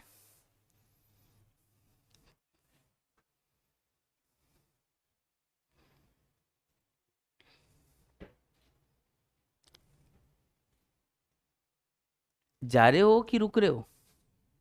अच्छा अच्छा। हाँ, मैं कर तो लूंगा पर आपको बाहर काम है। अच्छा, आप अपना एक काम करके आ जाओ, ठीक है, क्योंकि चैट फिर ऑन। हमारे स्टूडियो इंचार्ज हैं राम सर, तो मैं उनको बोल रहा था यार यहीं बैठ जाओ, कभी कुछ करना पड़े, कोई वॉइस वगैरह चली जाए, कुछ हो जाए, तो यहाँ पर कोई होना चाहिए, ठीक है। चलिए, तो मेरे ख्याल से एपिथेलियम की पहली क्लासिफिकेशन आपको समझ में आ गई होगी कि एपिथेलियम 2 प्रकार के होते हैं बेटा, simple epithelium and compound epithelium, ठीक है। डिपेंडिंग अपॉन एपिथेलियम में कितने सेल्स की लेयर्स हैं, याद रखिए, ठीक है ना। ओके, एपिथेलियम में how many layers of cells are present. If epithelium में एक single layer of cell present है, तो सिंपल एपिथेलियम, ठीक है ना। अगर एपिथेलियम में बेसमेंट मेम्ब्रेन के ऊपर multiple layers of cells present है, 2 और मोर लेयर्स ऑफ सेल्स प्रेजेंट है, तो ये कंपाउंड एपिथेलियम कहलाता है, ठीक है। अब बेटा सबसे पहले we will start with the simple epithelium. अपने कोर्स में सिंपल एपिथेलियम है जो एनसीईआरटी में दे रखा है, ठीक है। एनसीईआरटी के फोटोज भी साथ साथ देखते रहिए, दिमाग में आपके छप जाने चाहिए, ठीक है ना, फोटोज एनसीईआरटी के फोटो भी देखते रहिए, ठीक है ना। ओके, चलिए, तो आप लोग प्लीज इसे उतार लीजिए, ठीक है सर, एक बार।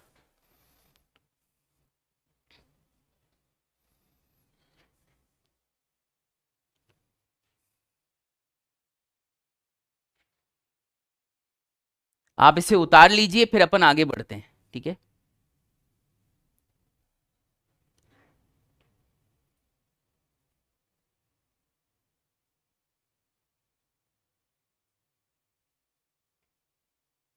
चैट दिख नहीं रही है ना सर?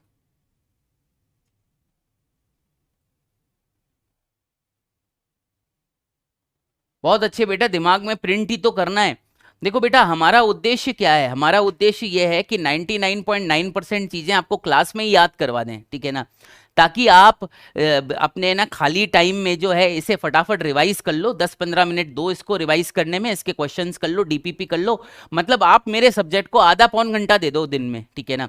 आप अगर 1 घंटा दे दोगे तो बहुत अच्छा है, मैं आपको बताऊं। क्लास में ही आपको मैं याद करवा दूंगा, एक बार आप 10-15 मिनट देखकर रिवाइज कर लेना, उसके डीपीपी सॉल्व कर लेना, बस यही करना है आपको, मैं आपको बताऊं, ठीक है ना। काम बन जाएगा आपका, ठीक है। बाकी सब्जेक्ट पे फोकस करो, क्योंकि ये सब्जेक्ट मैं आपको क्लास में ही याद करवा दूंगा, ठीक है ना। चलिए, हो गया ना। चलिए अब अपन आगे चलते हैं, ठीक है। अब अपन आगे चलते हैं। अब बेटा देखिएगा, अगली क्लासिफिकेशन पर अपन चल रहे हैं, ठीक है ना। अगली क्लासिफिकेशन पर अपन चल रहे हैं, but before I go to the next classification, ठीक है, अपन जो है, मैं एक गिलास पानी पीता हूं, आप भी एक गिलास पानी पी लीजिए, फिर अपन इस पे चलते हैं जो अगली क्लासिफिकेशन मैंने खोल रखी है, ठीक है। सर ये तो पीछे चल रहा है, क्या हो रहा है?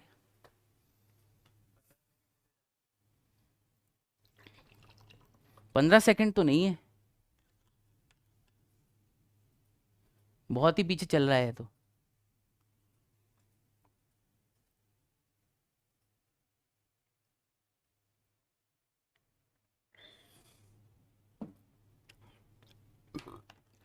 Yes, you will get DPP, आपको डीपीपी मिलेगी।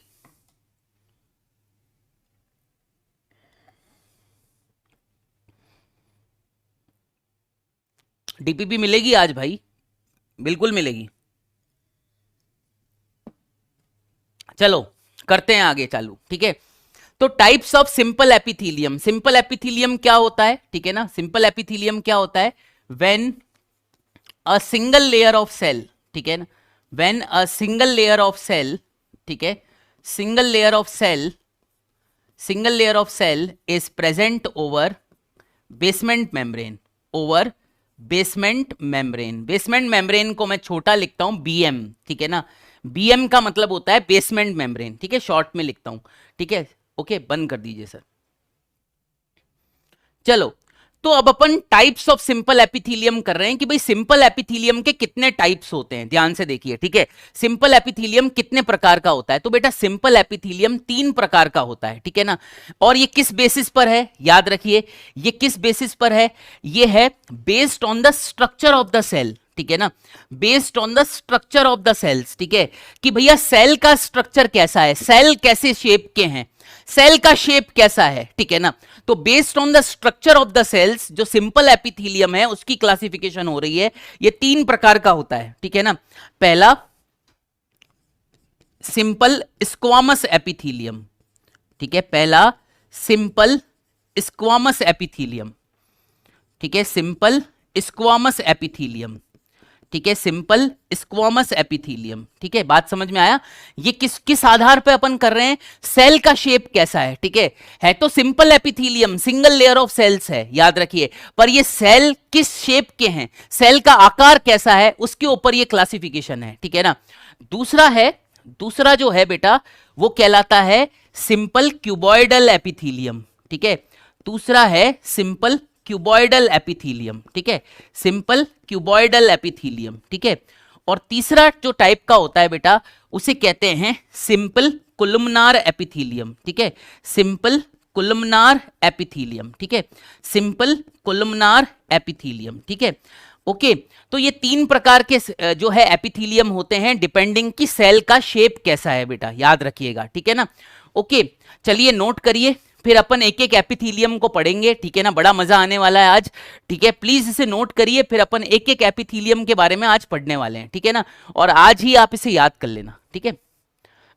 धीरे धीरे अपन स्पीड पकड़ते जाएंगे, आपको ऐसा लगेगा कि ये जो मालगाड़ी है ये सुपर फास्ट बन गई, और सुपर फास्ट जो है बेटा फिर ड्यूरंटो बन जाएगी, और ड्यूरंटो जो है बेटा फिर वंदे भारत एक्सप्रेस बन जाएगी। मतलब बेटा हम बहुत फास्ट स्पीड पे आ जाएंगे, है ना सर, मतलब फिर हम जो है इतनी फास्ट स्पीड ले लेंगे कि बेटा हम फ्लाइट चलाने लग जाएंगे, ऐसा लगेगा हवाई जहाज आकाश में उड़ रहा है, ठीक है ना। ओके, उसके ऊपर तो कुछ होता नहीं है, हवाई जहाज के ऊपर क्या होता है, जेट जेट जेट प्लेन होता है मेरे ख्याल से, ठीक है ना। या फिर हम सुकोई विमान जो है उतनी स्पीड पकड़ लेंगे, ठीक है ना, फिर पता चला कि हम रॉकेट में बैठे और पृथ्वी से बाहर ही निकल गए, ठीक है ना, इतनी स्पीड से चले जाएंगे, ठीक है। कुछ बच्चों को वो रॉकेट वाली स्पीड चाहिए, ठीक है, पर अभी तो भाई साहब हम मालगाड़ी की स्पीड लेकर चल रहे हैं। आज हमारी दूसरी क्लास है, ठीक है। धीरे धीरे धीरे धीरे आपको जो है हम आपके हिसाब से स्पीड बढ़ाएंगे, आपके माइंड के हिसाब से, ठीक है ना, आपके हिसाब से आराम आराम से लेकर चलेंगे, आपको सिलेबस प्यार से करा देंगे, ठीक है ना। कब सिलेबस हो जाएगा आपको पता ही नहीं चलेगा, और आपको जो है जूलॉजी से प्यार हो जाएगा। मेरे से प्यार मत करना, सब्जेक्ट से प्यार कर लेना, ठीक है ना। चलिए, ओके, बहुत सारी बकवास मैंने कर ली, अब मैं पढ़ाने पे ध्यान देता हूं, ठीक है। तो सिंपल एपिथेलियम जो है 3 प्रकार का है, किस बेसिस पर, कि सेल का स्ट्रक्चर कैसा है, ठीक है ना। ओके, सेल का शेप कैसा है, सेल का स्ट्रक्चर कैसा है, स्ट्रक्चर बोलो शेप बोलो एक ही बात है, ठीक है ना। ओके, ये 3 प्रकार का होता है, simple squamous epithelium, simple cuboidal epithelium, simple columnar epithelium, ठीक है।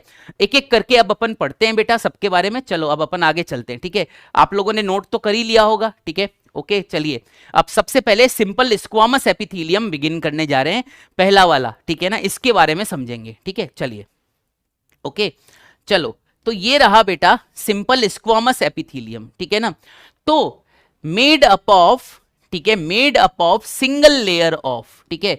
अब आप बोलोगे सर सिंगल क्यों लिख दिया, ठीक है ना, सिंगल क्यों लिखा यहां पर भाई, ये वो सिंगल नहीं है, मतलब एक होता है सिंगल होता है, एक कमिटेड होता है, वो वाली बात नहीं है यहां पर, ठीक है ना।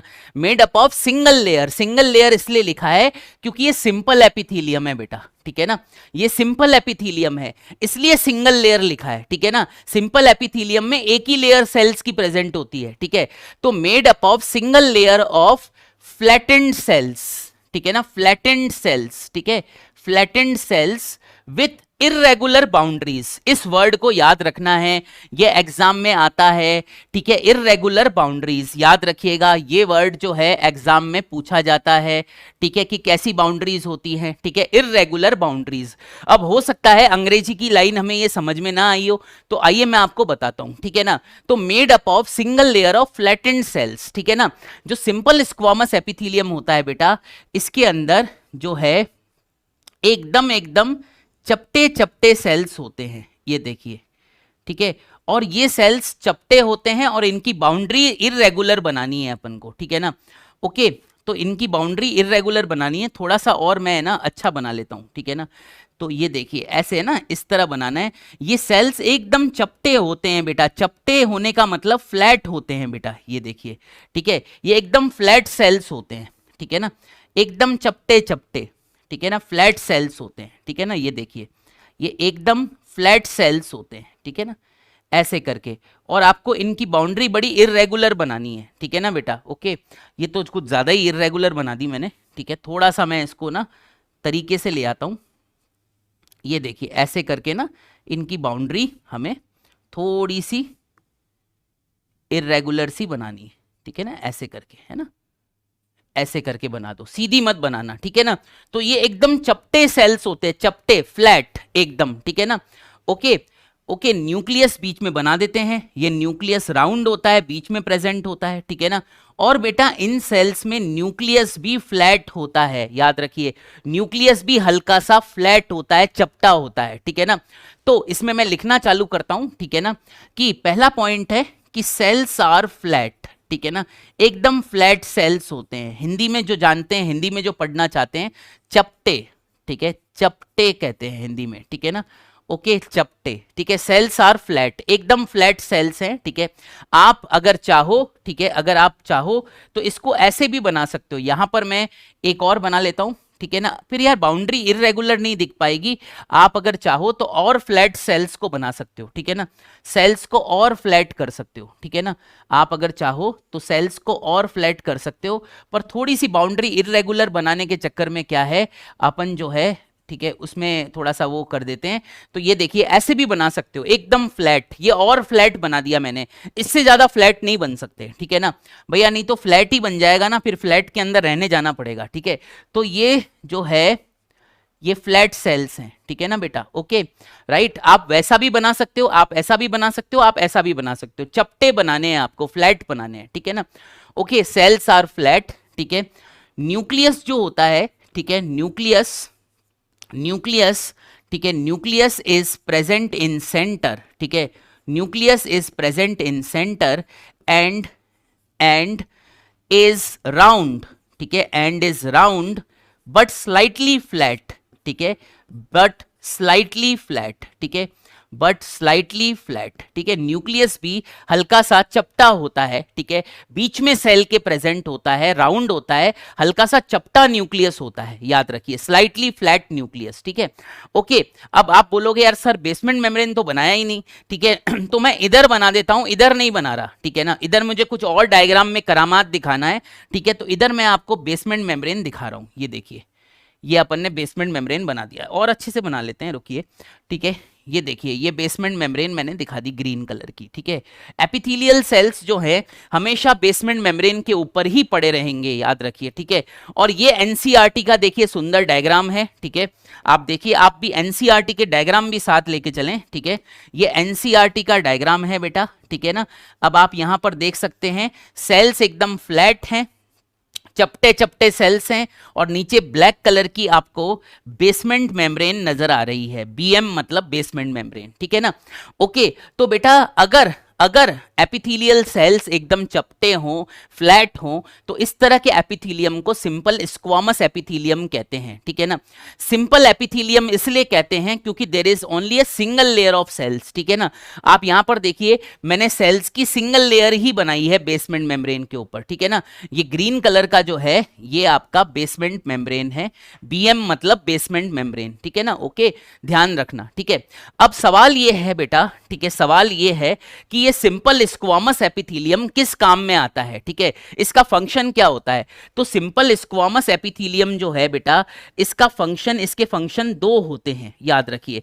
सिंपल स्क्वामस एपिथेलियम के फंक्शन दो होते हैं। पहला डिफ्यूजन ऑफ गैसेस, ठीक है ना, पहला है डिफ्यूजन ऑफ गैसेस, ठीक है ना, पहला है डिफ्यूजन ऑफ गैसेस, ठीक है ना, डिफ्यूजन ऑफ गैसेस, ठीक है।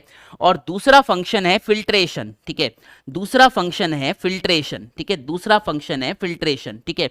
इसलिए एनसीईआरटी ये लिखती है बेटा कि जो सिंपल स्क्वामस एपिथेलियम है ये एक डिफ्यूजन बाउंड्री फॉर्म करता है, ठीक है ना। मैंने तो डिफ्यूजन ऑफ गैसेस लिख दिया, ये सिंपल शब्द है, सिंपल लैंग्वेज में लिखा है, ठीक है ना। एनसीईआरटी ये लिखती है, एनसीईआरटी क्या लिखती है कि simple squamous epithelium diffusion boundary form करता है, ठीक है ना, डिफ्यूजन बाउंड्री फॉर्म करता है, ठीक है ना। ये एनसीईआरटी लिखती है, याद रखिए, ठीक है। तो आप डिफ्यूजन ऑफ गैसेस लिखो, ठीक है, या डिफ्यूजन बाउंड्री फॉर्म करता है लिखो, एक ही बात है, याद रखिए, ठीक है ना। दूसरा फंक्शन है इसका फिल्ट्रेशन, ठीक है। अब इसका क्या मतलब हुआ, इसका मतलब ये हुआ बेटा कि मान लो ये साइड है, ठीक है ना, ये साइड 1 है और ये साइड 2 है, ठीक है ना, ये साइड 2 है, ऐसे दो साइड मान ली। बेसमेंट मेम्ब्रेन मैंने नहीं बनाया, जगह नहीं है मेरे पास यहां पर, ठीक है, मैंने वहां पर दिखा दिया है, ठीक है ना। अब यहां पर मान लो इस तरफ ऑक्सीजन गैस बहुत ज्यादा है, ठीक है ना, इस साइड में ऑक्सीजन गैस बहुत ज्यादा है, ठीक है ना। और दूसरी साइड में मान लो बेटा कार्बन डाइऑक्साइड गैस बहुत ज्यादा है, ठीक है ना, दूसरी साइड में कार्बन डाइऑक्साइड गैस बहुत ज्यादा है। तो ये सेल्स जो होते हैं, ये सेल्स इतने चपटे होते हैं बेटा, इतने फ्लैट होते हैं कि ऑक्सीजन जो है यहां डिफ्यूज कर जाती है, ठीक है ना, ऑक्सीजन जो होती है दूसरी साइड मूव कर जाती है आराम से, ठीक है ना। और कार्बन डाइऑक्साइड जो होती है ये इस तरफ मूव कर जाती है, याद रखिए, ठीक है। तो इस तरह गैसेस का डिफ्यूजन आराम से इन सेल्स के बीच में से हो सकता है। मतलब ये सेल्स इतने चपटे हैं, इतने फ्लैट हैं कि इनमें से गैसेस आराम से पास होकर दूसरी जगह चली जाती है, याद रखिए, ठीक है ना। तो इसमें यह है कि कार्बन डाइऑक्साइड जो है मैं दूसरी तरफ लिख लेता हूं, ठीक है ना, क्योंकि यहां पर क्या है, यहां कार्बन डाइऑक्साइड लिख लेता हूं। एक ही जगह गुचर मुचर करने का क्या मतलब, तो ये देखिए कार्बन डाइऑक्साइड इस जगह चली गई, ठीक है ना। तो ये जो है डिफ्यूजन ऑफ गैसेस अपन दिखा रहे हैं, ठीक है। अब आप बोलोगे सर ये डिफ्यूजन क्या होता है, मुझे तो ये भी नहीं पता डिफ्यूजन क्या होता है, ठीक है। तो डिफ्यूजन मैं आपको बताता हूं, ठीक है। सर वो स्प्रे है क्या हमारे पास, rooms freshener,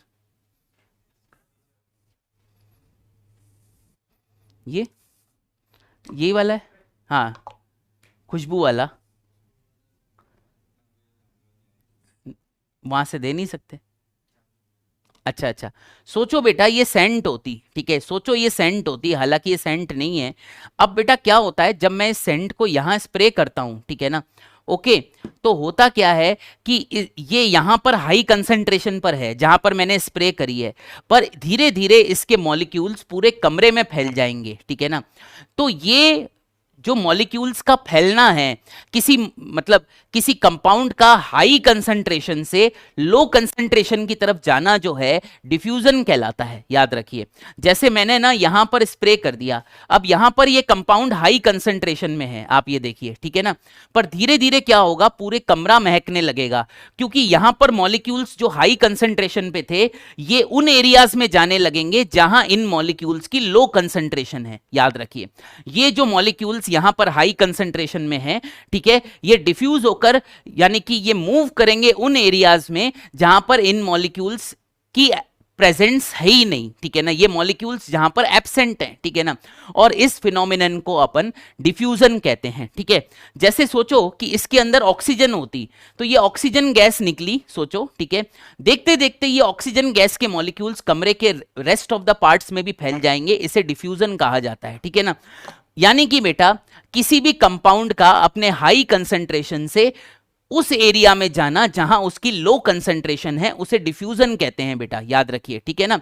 okay, the movement of a compound from area of its high concentration to area of its low concentration is called as a diffusion, इसे डिफ्यूजन कहते हैं, ठीक है। तो डिफ्यूजन की परिभाषा मैं यहां लिख देता हूं, ठीक है, ताकि यार आपको हर चीज पता रहे ना, ठीक है ना, जो वर्ड अपन लिख रहे हैं एनसीईआरटी के उनका मीनिंग तो आपको पता होना चाहिए ना, कि मूवमेंट ऑफ, ठीक है, मूवमेंट ऑफ अ कंपाउंड, ठीक है, movement of a compound from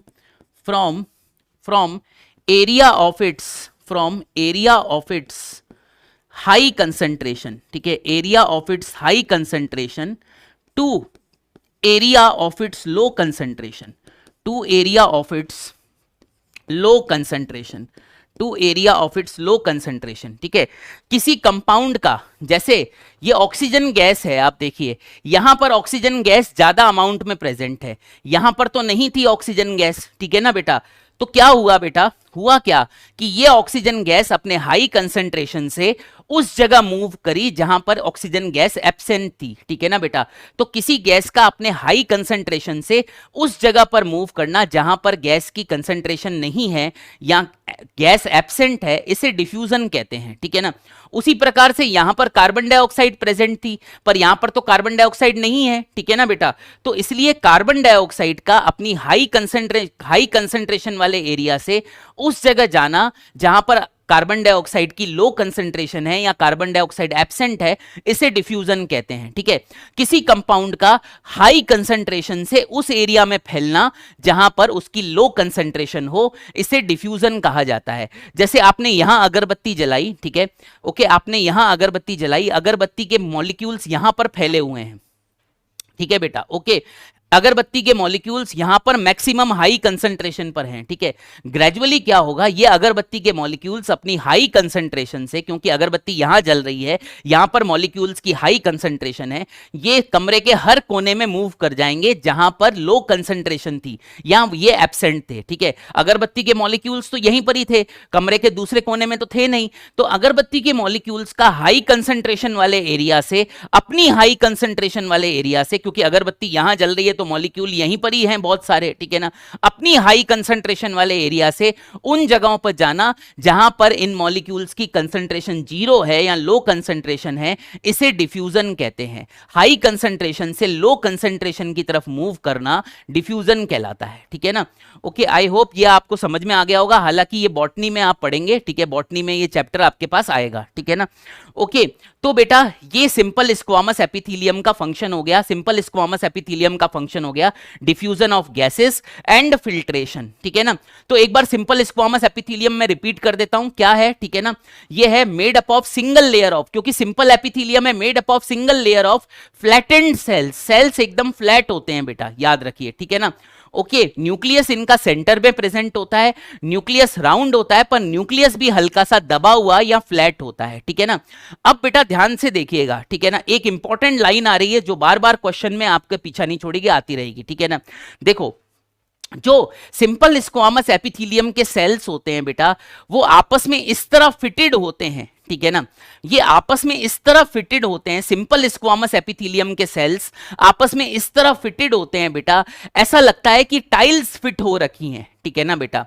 इसीलिए बेटा इस एपिथेलियम को पेवमेंट एपिथेलियम भी कहते हैं, ठीक है ना बेटा। ओके, तो इधर मैं लिख देता हूं कि सेल्स, ठीक है, cells of simple squamous epithelium, ठीक है, cells of simple squamous epithelium, ठीक है, cells of simple squamous epithelium, ठीक है, एपिथेलियम, ठीक है, आर फिटेड लाइक, ठीक है, are attach to each other, ठीक है ना, एक सेकेंड लिखता हूं पूरा, ठीक है, are attach to each other, ठीक है, are attach to each other, are attach to each other like, ठीक है, like tiles fitted on floor, like tiles fitted on floor, tiles fitted on floor, ठीक है ना, टाइल्स फिटेड ऑन फ्लोर, ठीक है।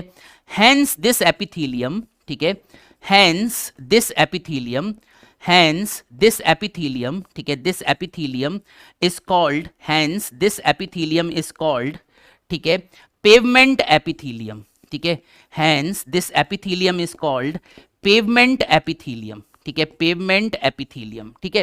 Pavement किसे कहते हैं बेटा? पेवमेंट कहते हैं जिसपे अपन चलते हैं, ठीक है ना बेटा। पेवमेंट वो जगह होती है जिसके ऊपर बंदा चल सकता है, ठीक है ना।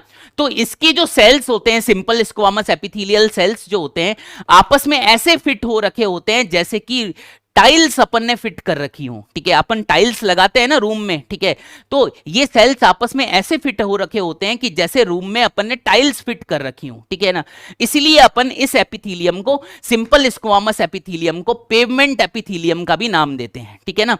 इसे अपन क्या कहते हैं? इसे अपन पेवमेंट एपिथेलियम कहते हैं, याद रखिए, इसे अपन पेवमेंट एपिथेलियम कहते हैं बेटा, ठीक है ना। तो आई थिंक आपको सिंपल स्क्वामस एपिथेलियम के विषय में सब समझ में आ गया होगा, ठीक है ना। ओके, पहला पॉइंट, ओके, पहला पॉइंट, ठीक है, दूसरा पॉइंट, ठीक है, तीसरा पॉइंट, ओके, आप, मैं नंबरिंग कर रहा हूं, चौथा पॉइंट फंक्शन का, ठीक है ना, डिफ्यूजन क्या होता है, पांचवा पॉइंट, ठीक है, और यहां पर छठा पॉइंट। ये 6 पॉइंट बेटा अपन ने लिखे हैं, ठीक है, तरीके से अपन नोट्स बना रहे हैं, आप भी मेरे साथ बना रहे होंगे, ठीक है, प्रॉपर तरीके से, ठीक है। आई थिंक आपको ये समझ में आ गया होगा कि सेल्स जो सिंपल स्क्वामस एपिथेलियम के होते हैं, ये ऐसे आपस में अटैच्ड होते हैं, ये देखिए कितने तरीके से अटैच्ड हैं, ठीक है ना, ये कितने तरीके से अटैच्ड हैं, ठीक है। एक मिनट बेटा होल्ड करिए, कुछ अर्जेंट कॉल आ रहा है, सर इसको उठा लीजिए और बोल दीजिए कि आ जाइए घर पे, ठीक है, ठीक है, सॉरी बच्चों, ठीक है, एक अर्जेंट कॉल आ रहा था, ठीक है, कोई मेडिसिन घर पे आने वाली हैं, बात कर लीजिए, आए तो फिर आप बोल देना, ठीक है ना, साइलेंट पे कर दो सर, इसको वापस डिस्टरबेंस ना हो, ठीक है, ठीक है। तो ये जो सेल्स हैं, ये आपस में ऐसे फिट हो रखे हैं बेटा जैसे कि फ्लोर की टाइल्स आपस में अटैच होती हैं, इसलिए बेटा इस एपिथेलियम को पेवमेंट एपिथेलियम भी बोलते हैं, ठीक है। पेवमेंट वो जगह है बेटा जिसके ऊपर आप चल सकते हो, जिसके ऊपर आप चल सकते हो, ठीक है ना। अब ये सिंपल स्क्वामस एपिथेलियम होती कहां कहां पर है, ठीक है, आइए देखते हैं ये सिंपल स्क्वामस एपिथेलियम कहां कहां होती है, ठीक है ना। सिंपल स्क्वामस एपिथेलियम कहां कहां होती है, ध्यान से देखना बेटा, एक एक एग्जाम्पल बता रहा हूं और ये एग्जाम्पल अपन को आगे तक काम आने वाले हैं, ठीक है। चलो, सबसे पहले बेटा सिंपल स्क्वामस एपिथेलियम होती है एल्वियोलाई ऑफ लंग्स में, ठीक है, लंग्स के अंदर एल्वियोलाई होते हैं, एल्वियोलाई ऑफ लंग्स, ठीक है। एल्वियोलाई को बेटा एनसीईआरटी, एल्वियोलाई को एनसीईआरटी एयर सैक भी लिखती है, ठीक है ना, एयर सैक भी लिखती है, ठीक है। तो पहला एग्जांपल है सिंपल स्क्वामस एपिथेलियम का, they are present in alveoli of lungs, ठीक है ना। ओके, एल्वियोलाई ऑफ लंग्स, ठीक है।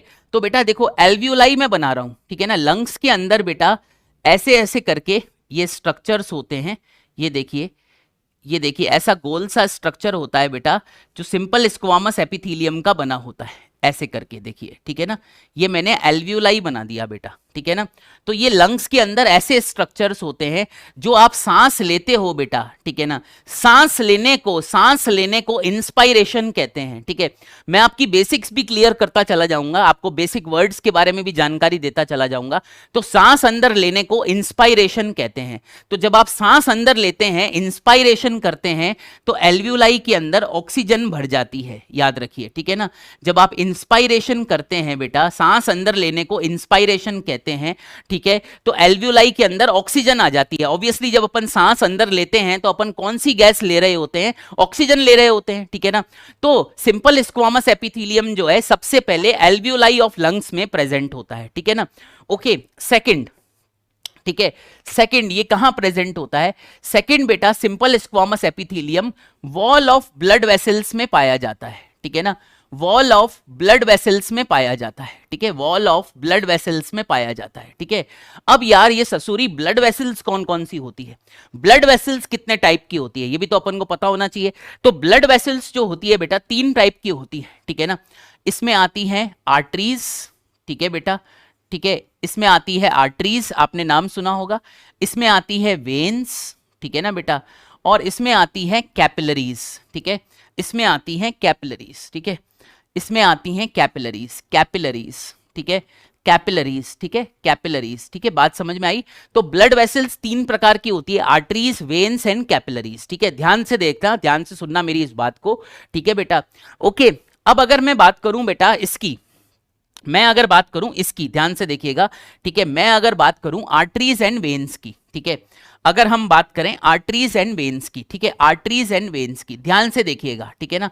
आर्टरीज एंड वेन्स की अगर बात करें तो आर्टरीज एंड वेन्स जो है इसकी वॉल काफी मोटी होती है, याद रखिए, ठीक है ना। आर्टरीज और वेन्स की वॉल काफी मोटी होती है, ठीक है ना। इनकी वॉल्स में 3 लेयर्स प्रेजेंट होती है, ये बताना मैं यहाँ पर लाजमी समझता हूं क्योंकि ये चीज आगे भी आने वाली है बॉडी फ्लूइड एंड सर्कुलेशन में, तो थोड़ा सा अगर आइडिया रहे तो कोई बुरी बात नहीं है, ठीक है। आर्टरीज और वेन्स जो होती हैं बेटा, इनकी रिलेटिवली वॉल जो होती है, ठीक है, वॉल जो होती है थिक होती है, और इसकी वॉल में 3 लेयर्स प्रेजेंट होती है, ठीक है। ऊपर वाली एक लेयर, ठीक है, देखिएगा, ठीक है, जो मैं व्हाइट कलर की बना रहा हूं, ठीक है, ऊपर वाली एक लेयर जो मैं व्हाइट कलर की बना रहा हूं, यही लेयर मैं नीचे भी बना देता हूं, ठीक है, ताकि आपको एक 3D इफेक्ट दिखे, ठीक है ना। ओके, उसके बाद बीच में एक लेयर, ठीक है, उसके बाद बीच में एक लेयर जो मैं लाल कलर से बना रहा हूं, ये देखिए, बीच में एक लेयर जो मैं लाल कलर से बना रहा हूं, ये देखिए, तो ये मैंने बीच में एक लाल कलर की लेयर बना दी, ठीक है ना। वही लेयर मैं नीचे भी बना लेता हूं, ठीक है ना, ऐसे करके ये लाल कलर की लेयर मैं बना लेता हूं, ठीक है, ये देखिए लाल कलर की लेयर बना ली, ठीक है ना बेटा। अब आप बोलोगे सर ये सफेद लाल पीला ये क्या है, हरा नीला गुलाबी हरा पीला ये सब क्या है, ठीक है, तो ये मैं आपको बताता हूं, ठीक है, कि बेटा जो बाहरी लेयर है व्हाइट कलर की, ये कनेक्टिव टिश्यू की है, ठीक है। अभी आप कनेक्टिव टिश्यू के बारे में ज्यादा नहीं जानते, पर आप जान जाओगे, चिंता मत करो, ठीक है, पढ़ाऊंगा ना तो आ जाएगा आपको, ठीक है। ओके ओके, इसके नीचे जो लाल कलर की लेयर है ये बेटा स्मूथ मसल्स होती हैं, ये बेटा स्मूथ मसल्स होती हैं, याद रखिए, स्मूथ मसल्स होती हैं, ठीक है। नीचे भी ऐसा ही फंडा है, नीचे व्हाइट कलर की लेयर कनेक्टिव टिश्यू है, लाल कलर की लेयर स्मूथ मसल्स हैं, ठीक है। अब आ रहा है हमारा सिंपल स्क्वामस एपिथेलियम। जो सिंपल स्क्वामस एपिथेलियम होता है बेटा वो तो इनर लेयर में प्रेजेंट होता है, ये देखिए, ये मैं येलो कलर का सिंपल स्क्वामस एपिथेलियम बना रहा हूं, ठीक है ना। ये तो बेटा इनर लेयर में प्रेजेंट होता है, याद रखिए, ठीक है, ये तो इनर वॉल में प्रेजेंट होता है। जो वॉल की सबसे अंदरूनी लेयर है ये सिंपल स्क्वामस एपिथेलियम की बनी होती है, ठीक है ना, ये सिंपल स्क्वामस एपिथेलियम की बनी होती है, ये सिंपल स्क्वामस एपिथेलियम की बनी होती है, ठीक है ना।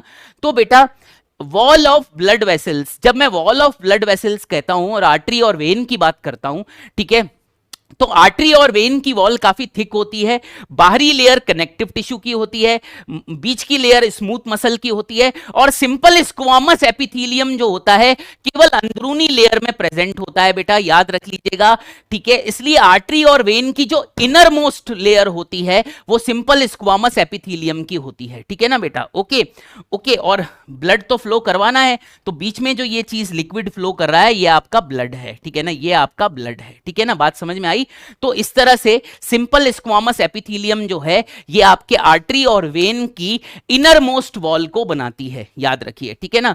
तो जो कनेक्टिव टिश्यू की जो लेयर है ये आउटर मोस्ट है, याद रखिए, ठीक है, ये आउटर मोस्ट है, ठीक है। और स्मूथ मसल की जो लेयर है ये मिडिल है, ठीक है ना, मिडिल है। और सिंपल स्क्वामस एपिथेलियम जो है बेटा ये इनर मोस्ट लेयर होती है, याद रखिए, इनर मोस्ट होती है, इनर मोस्ट लेयर होती है ब्लड वेसल्स के अंदर। आर्टरी और वेन्स के अंदर जो इनर मोस्ट लेयर होती है वो सिंपल स्क्वामस एपिथेलियम की बनी होती है। आउटर लेयर जो होती है वो कनेक्टिव टिश्यू की होती है, मिडिल लेयर जो होती है वो स्मूथ मसल्स की होती है, ठीक है। अब अपन कैपिलरीज की बात कर लेते हैं, ठीक है ना, अब अपन कैपिलरीज की बात कर लेते हैं। तो बेटा जो कैपिलरीज हैं, ठीक है ना, ये देखिएगा कैपिलरीज में ये बना रहा हूं, कैपिलरीज तो बेटा बहुत पतली पतली होती हैं, याद रखिए, कैपिलरीज तो बेटा बहुत पतली होती है, याद रखिए। कैपिलरीज में तो केवल सिंपल स्क्वामस एपिथेलियम ही प्रेजेंट होता है, याद रखिए। कैपिलरीज तो बहुत पतली होती हैं बेटा, जैसे कि मैंने ये कैपिलरी बना दी है, कैपिलरी के अंदर क्या फ्लो करता है, कैपिलरी के अंदर भी ब्लड फ्लो करता है, याद रखिए, ठीक है बेटा। कैपिलरी बहुत ही पतली होती है। कैपिलरीज जो होती है बेटा, कैपिलरीज, ठीक है, are capillaries are only made up of, ठीक है, are only made up of, ठीक है, are only made up of, ठीक है, simple squamous epithelium, are only made up of simple squamous epithelium, ठीक है, simple squamous epithelium are only made up of simple squamous epithelium, ठीक है ना। Capillaries में कोई लेयर प्रेजेंट नहीं होती, बाहर कनेक्टिव टिश्यू की लेयर नहीं होती, स्मूथ मसल्स की लेयर नहीं होती। कैपिलरी में तो बेटा केवल सिंपल स्क्वामस एपिथेलियम ही प्रेजेंट होता है, याद रखिए, ठीक है ना। ये ब्लड वेसल्स आ गया, ठीक है ना। आर्टरी और वेन में जो इनर मोस्ट लेयर है वो सिंपल स्क्वामस एपिथेलियम की है, और जो कैपिलरी है वो तो केवल सिंपल स्क्वामस एपिथेलियम की बनती है, कैपिलरी में और कोई लेयर नहीं प्रेजेंट होती, याद रखिए, ठीक है। Are only made up of simple squamous epithelium, ठीक है ना। ओके, सो कैपिलरीज, ठीक है, so capillaries are very thin, ठीक है, so capillaries are very thin walled, are very thin walled, क्योंकि बेटा इसमें ना सिंपल स्क्वामस एपिथेलियम ही है, इसमें और कोई लेयर है ही नहीं, तो कैपिलरी की वॉल बेटा बहुत पतली पतली होती है, कागज की तरह होती है, याद रखिए, ठीक है ना। ओके, अब बेटा एक और बात जो क्वेश्चन बार बार आता है, कैपिलरी में जो सिंपल स्क्वामस एपिथेलियम होता है उसे एंडोथेलियम भी कहते हैं, याद रखिए, ठीक है ना। तो इधर मैं लिखता हूं, ठीक है ना, इधर मैं लिखता हूं, इधर ही लिख लेता हूं क्योंकि कैपिलरीज की यहां बात हो रही है। ये कैपिलरी अपन ने बनाई है, ठीक है, ये कैपिलरी अपन ने बनाई है, याद रखिए। तो यहां यहां ही लिख लेता हूं, ठीक है, यहीं पर ही लिख लेता हूं। और ये स्टार्ड पॉइंट है, ये आएगा बेटा, ठीक है, ये आएगा, मेरे करण अर्जुन आएंगे, ठीक है, ये पॉइंट भी आएगा, ठीक है ना। याद रखिएगा कि सिंपल स्क्वामस, ठीक है, सिंपल स्क्वामस एपिथेलियम, ठीक है, simple squamous epithelium, epithelium of capillary, ठीक है, ऑफ कैपिलरी, ठीक है, ऑफ कैपिलरी, ठीक है, simple squamous epithelium of capillary, ठीक से लिखता हूं, of capillary, simple squamous epithelium of capillary, ठीक है, इज कॉल्ड, ठीक है, is called simple squamous epithelium of capillary is called endothelium, ठीक है, इज कॉल्ड एंडोथेलियम, ठीक है, इज कॉल्ड एंडोथेलियम, ठीक है, इसे आप याद रखना, ठीक है, इज कॉल्ड एंडोथेलियम, ठीक है। What is endothelium? जो कैपिलरी का सिंपल स्क्वामस एपिथेलियम होता है उसे एंडोथेलियम कहते हैं बेटा, ठीक है।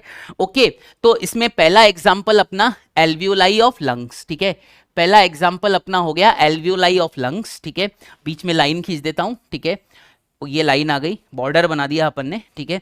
दूसरा एग्जांपल हो गया वॉल ऑफ ब्लड वेसल्स, ठीक है, तो वॉल ऑफ ब्लड वेसल्स को अपन जो है लाइन खींच देते हैं ताकि आपको अलग से दिखे ये, ठीक है ना, वॉल ऑफ ब्लड वेसल्स, ठीक है, यहाँ लाइन खींच रहे हैं तो अच्छा नहीं लग रहा, ठीक है। वॉल ऑफ ब्लड वेसल्स, ध्यान रखना ब्लड वेसल्स कितने टाइप की होती है? 3 टाइप की, आर्टरी, वेन्स एंड कैपिलरीज, ठीक है। आर्टरी और वेन्स की तो मोटी वॉल होती है, बाहर कनेक्टिव टिश्यू होता है, बीच में स्मूथ मसल्स होती है, इनर मोस्ट लेयर आर्टरी और वेन की सिंपल स्क्वामस एपिथेलियम की बनी होती है, ठीक है ना। और कैपिलरी जो होती है बेटा, कैपिलरी जो है ये तो इसमें और कोई लेयर होती ही नहीं है, ये तो केवल एक single layer of simple squamous epithelium की बनी होती है। कैपिलरी इसलिए बहुत थिन होती है, याद रखिए, थिन वॉल्ड होती है, ठीक है। और कैपिलरी में जो सिंपल स्क्वामस एपिथेलियम प्रेजेंट होता है उसे अपन एंडोथीलियम कहते हैं, एंडोथीलियम कहते हैं, ठीक है ना। ओके, चलिए, तो बेटा ये अपन ने जो है 2 एग्जाम्पल कर लिए, ठीक है। तीसरा एग्जाम्पल कौन सा है, ठीक है, तीसरा एग्जाम्पल कौन सा है जो मुझे इस समय याद रखना है, ठीक है ना। तीसरा एग्जाम्पल जो इस समय मेरे को याद रखना है, ठीक है, ये है बोमेन्स कैप्सूल, ठीक है ना, ये है बोमेन्स कैप्सूल, ठीक है, ये है बोमेन्स कैप्सूल, ठीक है, बोमेन्स कैप्सूल, ठीक है। बोमेन्स कैप्सूल जो होता है बेटा, ये आपके किडनी के अंदर नेफ्रॉन में पाया जाता है, ठीक है। किडनी में बेटा एक स्ट्रक्चर होता है जिसे नेफ्रॉन कहते हैं, नेफ्रॉन में बोमेन्स कैप्सूल होता है, ठीक है ना। ओके, तो बोमेन्स कैप्सूल जो है फाउंड इन किडनी, ठीक है ना, फाउंड इन किडनी, ठीक है ना, फाउंड इन किडनी, ठीक है, found in kidney, present in nephron, ठीक है, प्रेजेंट इन नेफ्रॉन, ठीक है। अब यार ये नेफ्रॉन क्या है बेटा, ये जो नेफ्रॉन है ये बार बार अपने काम आता रहेगा, तो मैं आपको नेफ्रॉन का एक बेसिक स्ट्रक्चर, बेसिक आइडिया दे देता हूं, ठीक है। नेफ्रॉन किस तरह का होता है, ठीक है, आप लोग पहले इसे उतार लीजिए, फिर मैं आपको नेफ्रॉन का एक बेसिक आइडिया दे देता हूं, ये आता रहेगा, याद रखिए, ठीक है ना। सर एक बार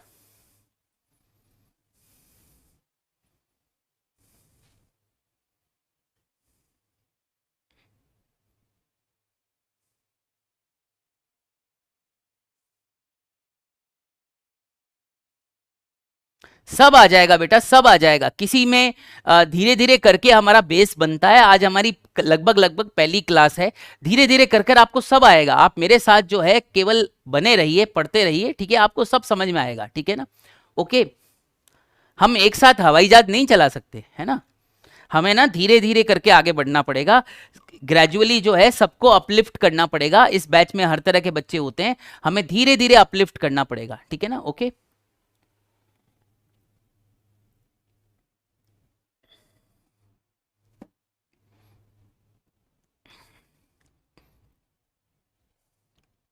चलो उतार लो, उतार लो इसे, प्लीज इसे उतार लो।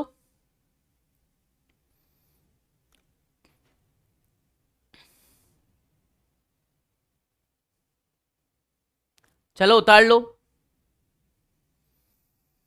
अच्छे से उतार लेना, हर पॉइंट को प्रॉपरली लिखना है ना, हर पॉइंट को प्रॉपरली नोट करना, गलती नहीं होनी चाहिए। डीपीपी के सारे प्रश्न तभी सॉल्व होंगे जब तुम पूरा उतारोगे तो।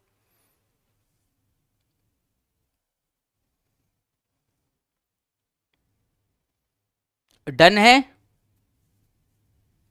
वेरी गुड, वेरी गुड, सब लोग कह रहे हैं डन है, तो मैं आगे बढ़ रहा हूं, ठीक है। अब एक बार बेटा अपन क्या करते हैं, नेफ्रॉन का स्ट्रक्चर ले लेते हैं, ठीक है ना, क्योंकि नेफ्रॉन का स्ट्रक्चर हमारा पीछा नहीं छोड़ेगा, हमें बेसिक तो पता होना चाहिए ना, किसी को हो सकता है नेफ्रॉन भी पता ना हो, ठीक है सर। तो बेटा जो नेफ्रॉन होता है, ठीक है, उसमें ना ऐसे होता है, देखिए, ये देखिए, ये अपन नेफ्रॉन बना रहे हैं, ठीक है, ये अपन नेफ्रॉन बना रहे हैं, ध्यान से देखिएगा, है ना, ये अपन नेफ्रॉन बना रहे हैं बेटा, ठीक है। अभी बेसिक स्ट्रक्चर बता रहा हूं आपको, ताकि ना आपको रिकॉल हो जाए। अपन ने जूलॉजी चालू ही करी है, ठीक है, और अपन को क्या है, हर चीज रिकॉल भी तो करनी है। पता चले यार आधी क्लास रिकॉल ही नहीं कर पा रही कि ये नेफ्रॉन क्या होता है, ठीक है, किडनी में क्या काम करता है, ठीक है। तो ये बना लेते हैं, ठीक है, देखिएगा, ठीक है।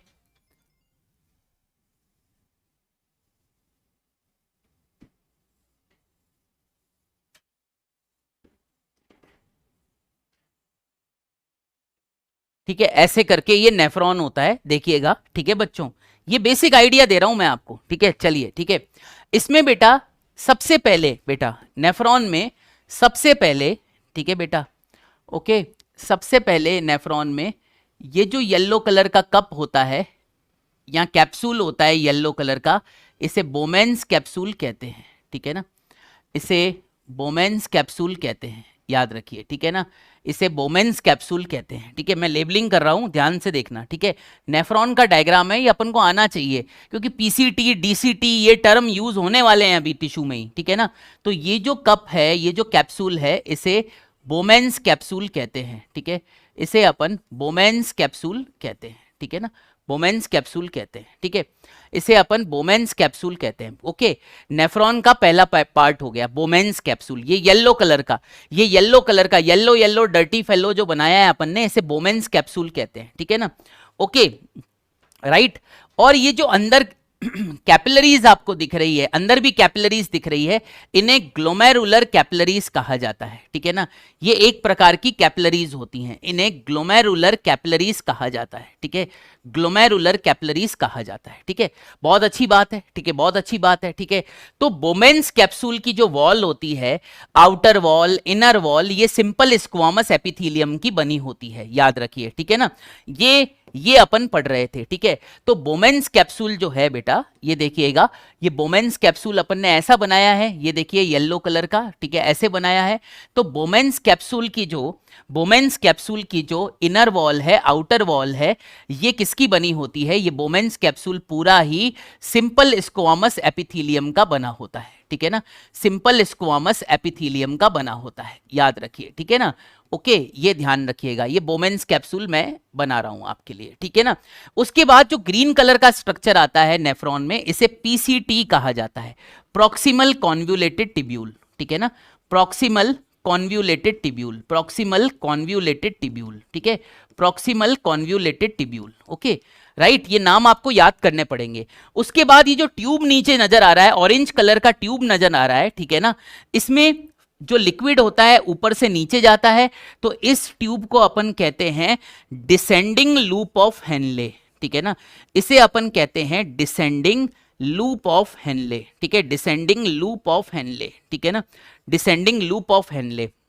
और लिक्विड यहां ऊपर से नीचे जा रहा है, जब लिक्विड ऊपर से नीचे जा रहा है तो डिसेंड कर रहा है, डिसेंड मतलब ऊपर से नीचे जाना, ठीक है।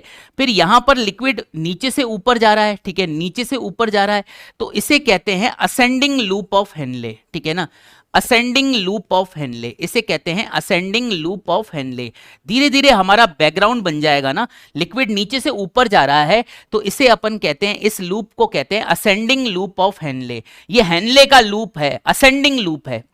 और लास्ट में जो आपका ये स्ट्रक्चर आपको दिख रहा है, इसे कहते हैं डीसीटी, डिस्टल कॉन्वोल्यूटेड टिब्यूल, ठीक है, डिस्टल कॉन्वोल्यूटेड टिब्यूल, ठीक है, डिस्टल कॉन्वोल्यूटेड टिब्यूल। बेटा अब क्या होता है, जैसे अब अपन सिंपल क्यूबॉइडल एपिथेलियम पढ़ेंगे, तो उसमें लिखा है टिब्यूलर पार्ट्स ऑफ नेफ्रॉन, तो आपको नेफ्रॉन तो पता होना चाहिए, फिर आपको टिब्यूलर पार्ट्स पता होने चाहिए, उसके कौन से टिब्यूलर पार्ट्स हैं। तो टिब्यूलर पार्ट्स में डिस्टल कॉन्वोल्यूटेड टिब्यूल, ठीक है ना, प्रॉक्सिमल कॉन्वोल्यूटेड टिब्यूल, ये टिब्यूलर पार्ट्स होते हैं नेफ्रॉन के, ठीक है ना। तो ये वर्ड्स तो तब समझ में आएंगे जब अपन को नेफ्रॉन का स्ट्रक्चर याद होगा, ठीक है। तो नेफ्रॉन में क्या क्या प्रेजेंट होता है, ये येलो कलर का स्ट्रक्चर बोमेन्स कैप्सूल है, जो मैंने यहां अलग से बना दिया है। बोमेन्स कैप्सूल की सारी वॉल्स जो है सिंपल स्क्वामस एपिथेलियम की बनी होती है, ठीक है। उसके बाद बोमेन्स कैप्सूल के ऊपर जो है आपको ग्लोमेरुलर कैपिलरीज नजर आ रही है, नीचे पीसीटी नजर आ रहा है, लूप ऑफ हेनले नजर आ रहा है, डीसीटी नजर आ रहा है। ये जो है बेटा नेफ्रॉन का बेसिक स्ट्रक्चर है, जो तुम्हें थोड़ा बहुत तो पता होना चाहिए, ठीक है ना बेटा। अब बेटा मैं एक बात आपको बता दूं, जब मैं बोमेन्स कैप्सूल की बात करता हूं, ठीक है ना बेटा, तो यहां पर मैं सिंपल स्क्वामस एपिथेलियम के कौन से फंक्शन को एक्सप्लोर कर रहा हूं, ठीक है ना। यहां पर जो है बेटा, याद रखिएगा, ध्यान से देखिएगा, यहां पर जो है फिल्ट्रेशन होता है लिक्विड का, यहां पर बेटा फिल्ट्रेशन होता है लिक्विड का। एक लिक्विड यहां पर आ जाता है फिल्टर होकर, याद रखिए, और ये लिक्विड ही आगे जाकर यूरिन फॉर्म करता है, याद रखिए, ठीक है। तो ये जो लिक्विड है इसको फिल्ट्रेट भी कहते हैं, ठीक है, ये जो लिक्विड है ये फिल्ट्रेट भी कहलाता है, ये लिक्विड जो है फिल्ट्रेट भी कहलाता है, याद रखिए। तो यहां पर जो बोमेन्स कैप्सूल में सिंपल स्क्वामस एपिथेलियम है, उसका फंक्शन है फिल्ट्रेशन, याद रखिए, ठीक है। जो मैं पिछले पेज पे लिख देता हूं कि बोमेन्स कैप्सूल में अपन कौन सा फंक्शन एक्सप्लोर कर रहे हैं, मैंने आपको सिंपल स्क्वामस एपिथेलियम का फंक्शन बताया था, फिल्ट्रेशन भी। तो बोमेन्स कैप्सूल में अपन फिल्ट्रेशन वाला फंक्शन एक्सप्लोर कर रहे हैं, ठीक है ना। ओके अगर बेटा मैं एल्व्यूलाई की बात करूं तो मैं कौन सा फंक्शन एक्सप्लोर कर रहा हूं, ठीक है, मैं यहां पर फंक्शन एक्सप्लोर कर रहा हूं डिफ्यूजन का, क्योंकि ऑक्सीजन बेटा अंदर से बाहर डिफ्यूज होगी, ठीक है, ब्लड के अंदर, ठीक है, ऑक्सीजन यहां से डिफ्यूज होकर ब्लड में आ जाएगी और कार्बन डाइऑक्साइड जो होगी वो यहां से डिफ्यूज होकर अंदर चली जाएगी एल्व्यूलाई के अंदर, ठीक है ना। तो जब अपन एल्व्यूलाई ऑफ लंग्स बात करते हैं, ठीक है बेटा, तो हम कौन सा फंक्शन सिंपल स्क्वामस एपिथेलियम का ले रहे होते हैं, डिफ्यूजन ऑफ गैसेस, याद रखिए, ठीक है ना। तो सिंपल स्क्वामस एपिथेलियम के दो फंक्शन हैं, डिफ्यूजन में हेल्प करता है और फिल्ट्रेशन में भी हेल्प करता है, याद रखिए, ठीक है ना। ओके जब आप सांस लेते हो, इंस्पायरेशन करते हो, तो आप ऑक्सीजन अंदर ले लेते हो, एल्व्यूलाई के अंदर ऑक्सीजन आ जाती है, ये ऑक्सीजन एल्व्यूलाई से ब्लड में चली जाती है, तो ये डिफ्यूजन हो रहा है ऑक्सीजन का। ऑक्सीजन गैस जो है सिंपल स्क्वामस एपिथेलियम को क्रॉस करके ब्लड में जाएगी, याद रखिए, और कार्बन डाइऑक्साइड जो है ब्लड से सिंपल स्क्वामस एपिथेलियम क्रॉस करके एल्व्यूलाई में आ जाएगी, और फिर अपन इस कार्बन डाइऑक्साइड को एक्सपायर कर देंगे बेटा, ठीक है ना, एक्सपायर कर देंगे, एक्सपायर मतलब कार्बन डाइऑक्साइड को बाहर निकालना, ठीक है। तो बेटा ये रहा आपका पूरा सिंपल स्क्वामस एपिथेलियम, हर एक चीज प्रॉपरली आपको बताने का मैंने प्रयास किया है, ठीक है ना। चलिए एक बार जो है आप लोग नेफ्रॉन का स्ट्रक्चर बना दीजिए, फिर मैं आपको सिंपल स्क्वामस एपिथेलियम फटाफट रिवाइज करा देता हूं ताकि आपको यहीं का यहीं याद हो जाए, ठीक है ना। और फिर अपन स्टार्ट करते हैं सिंपल क्यूबॉइडल एपिथेलियम, ठीक है। चलिए है ना, आप लोग जो है इसे बना लीजिए प्लीज, ठीक है ना। अभी बेसिक अंडरस्टैंडिंग है, ठीक है, अभी अपन धीरे धीरे आगे बढ़ रहे हैं, धीरे धीरे जब जूलॉजी को आप इम्बाइब करने लगेंगे आपको समझ में और भी अच्छा आने लगेगा, है ना, ठीक है। ये तो पहला चैप्टर ही है। चलिए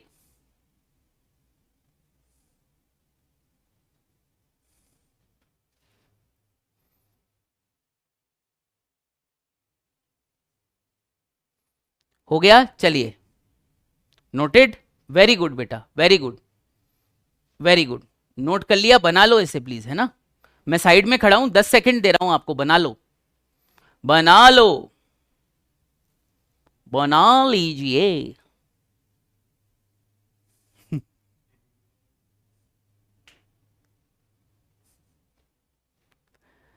चलिए चलिए चलिए चलिए चलिए चलिए, ठीक है, क्वेश्चन भी कराएंगे यार, अभी तो पढ़ाना चालू किया है, इतने छोटे टॉपिक से मैं क्वेश्चन कैसे बनाऊं, ठीक है। क्वेश्चन भी होंगे, कल होंगे, कल वाली क्लास में, मतलब कल तो नहीं आएगी, अब अपनी नेक्स्ट वीक क्लास आएगी मंडे ट्यूसडे को, तो क्वेश्चन भी कराएंगे आपको, सब मिलेगा, ठीक है ना। चलिए अब मैं आगे चलता हूं, ठीक है बेटा, और अब अपन एक बार सिंपल स्क्वामस एपिथेलियम को रिवाइज कर लेते हैं। सिंपल स्क्वामस एपिथेलियम जो होता है बेटा, इसमें क्या कैसे सेल्स होते हैं, single layer of flat cells, ठीक है ना सर,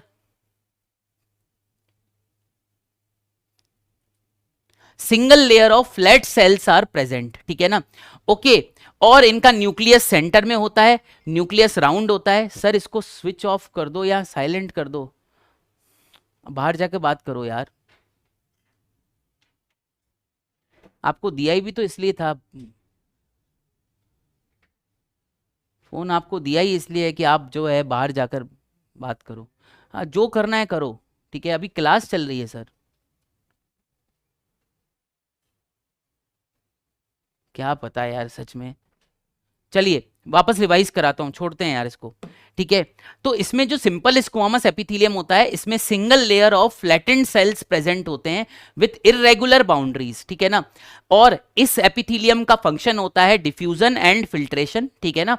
और जो है सेल्स एकदम फ्लैट है, न्यूक्लियस राउंड होता है, सेंटर में प्रेजेंट होता है, पर न्यूक्लियस भी दबा हुआ होता है, स्लाइटली फ्लैट होता है, याद रखिए, ठीक है ना। ये सेल्स जो सिंपल स्क्वामस एपिथेलियल सेल्स हैं, ये आपस में ऐसे फिटेड होते हैं जैसे कि फ्लोर की टाइल्स फिटेड हों, ठीक है ना। इसलिए इस एपिथेलियम को बेटा पेवमेंट एपिथेलियम भी बुलाते हैं, क्योंकि पेवमेंट वो जगह होती है जिसके ऊपर अपन वॉक कर सकते हैं, ठीक है। तो ये कुछ पॉइंट्स हैं सिंपल स्क्वामस एपिथेलियम के, फ्लैट सेल्स हैं, इररेगुलर बाउंड्रीज है, न्यूक्लियस सेंटर में प्रेजेंट है, न्यूक्लियस राउंड है, न्यूक्लियस स्लाइटली फ्लैट होता है, ठीक है ना बेटा। फंक्शन होता है क्या, फंक्शन होता है डिफ्यूजन एंड फिल्ट्रेशन, ठीक है, फंक्शन होता है डिफ्यूजन एंड फिल्ट्रेशन। और इसे पेवमेंट एपिथेलियम इसलिए बोलते हैं क्योंकि सेल्स जो है इसमें ऐसे फिटेड हैं जैसे कि फ्लोर पर टाइल्स फिटेड होती हैं, ठीक है ना। फिर अपन ने इसके एग्जांपल कर लिए, एल्वियोलाई ऑफ लंग्स पहला एग्जांपल है, दूसरा wall of blood vessels example है। याद रखिए कैपिलरी में तो केवल सिंपल स्क्वामस एपिथेलियम ही प्रेजेंट होता है, कैपिलरी में तो केवल सिंपल स्क्वामस एपिथेलियम ही प्रेजेंट होता है, और कैपिलरीज में जो सिंपल स्क्वामस एपिथेलियम प्रेजेंट होता है उसे एंडोथीलियम कहते हैं। याद रखिए कैपिलरीज में जो सिंपल स्क्वामस एपिथेलियम प्रेजेंट होता है उसे एंडोथीलियम भी कहते हैं, याद रखिए, ठीक है। और ये बोमेन्स कैप्सूल में भी प्रेजेंट होता है। बोमेन्स कैप्सूल जो है बेटा नेफ्रॉन का एक पार्ट होता है, ये अपन ने देख लिया, ठीक है, ये अपन ने देख लिया। आर्टरीज और वेन्स की वॉल थिक होती है, बाहरी लेयर कनेक्टिव टिश्यू की, बीच की लेयर स्मूथ मसल्स की, अंदरूनी लेयर जो होती है आर्टरी और वेन में वो सिंपल स्क्वामस एपिथेलियम की बनी होती है, ठीक है बेटा। तो ये सब अपन ने जो है बात कर ली है, अपन ने सिंपल स्क्वामस एपिथेलियम पूरा खत्म कर लिया है, ठीक है। एल्वियोलाई में आप कौन सा फंक्शन देखते हो, एल्वियोलाई में बेटा आप मेनली डिफ्यूजन वाला फंक्शन देखते हो, ठीक है ना, डिफ्यूजन वाला फंक्शन आप देखते हो, ठीक है ना, डिफ्यूजन वाला फंक्शन आप देखते हो, ठीक है। और बोमेन्स कैप्सूल में आप कौन सा फंक्शन देखते हो, बोमेन्स कैप्सूल में आप फिल्ट्रेशन का फंक्शन देखते हो, ठीक है। तो ये बेटा सिंपल स्क्वामस एपिथेलियम के बारे में सारी जानकारी थी। अब अपन आते हैं बेटा सिंपल क्यूबॉइडल एपिथेलियम पर, ठीक है ना। अब अपन आते हैं सिंपल क्यूबॉइडल एपिथेलियम पे, ठीक है ना, ओके। चलिए, तो सिंपल क्यूबॉइडल एपिथेलियम में बेटा ये होता है कि सिंपल क्यूबॉइडल, सिंपल मतलब सिंगल लेयर ऑफ सेल्स हैं, याद रखिए, तो made up of single layer of cube like cells, ठीक है ना। आपने तो देखा होगा क्यूब क्या होता है, ठीक है ना। अपन क्या करते हैं, बेसमेंट मेम्ब्रेन बना लेते हैं, ये देखिए, ये अपन ने बेसमेंट मेम्ब्रेन बना दी, ठीक है। इसके ऊपर जो है, इसके ऊपर आपको क्यूब लाइक सेल्स बनाने हैं, ठीक है ना, इसके ऊपर आपको क्यूब लाइक सेल्स बनाने हैं, ठीक है ना। इसके ऊपर आपको ये ऐसे करके क्यूब लाइक सेल्स बनाने हैं, यूं करके क्यूब लाइक सेल्स आपको बनाने हैं, ठीक है ना। ये देखिए, ये क्यूब लाइक सेल्स अपन को बनाने हैं, ठीक है। अब ये 100% तो क्यूब अपने अपन से बनने से रहा, ठीक है। क्यूब की तो 6 साइड्स होती हैं, ठीक है, तो इन सेल्स की भी 6 साइड्स होती हैं, याद रखिए, ठीक है। तो अपन एक ही साइड दिखा सकते हैं क्योंकि अपन तो यार 1 डायमेंशन में कर रहे हैं काम, ठीक है ना, ओके। तो ये देखिएगा, ये मैंने ना क्यूब लाइक सेल्स बना दिए, टेढ़ा जा रहा है,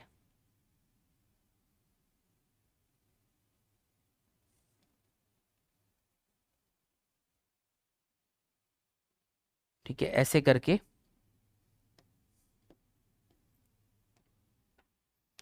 ये नीचे बेसमेंट मेम्ब्रेन है हरे रंग का,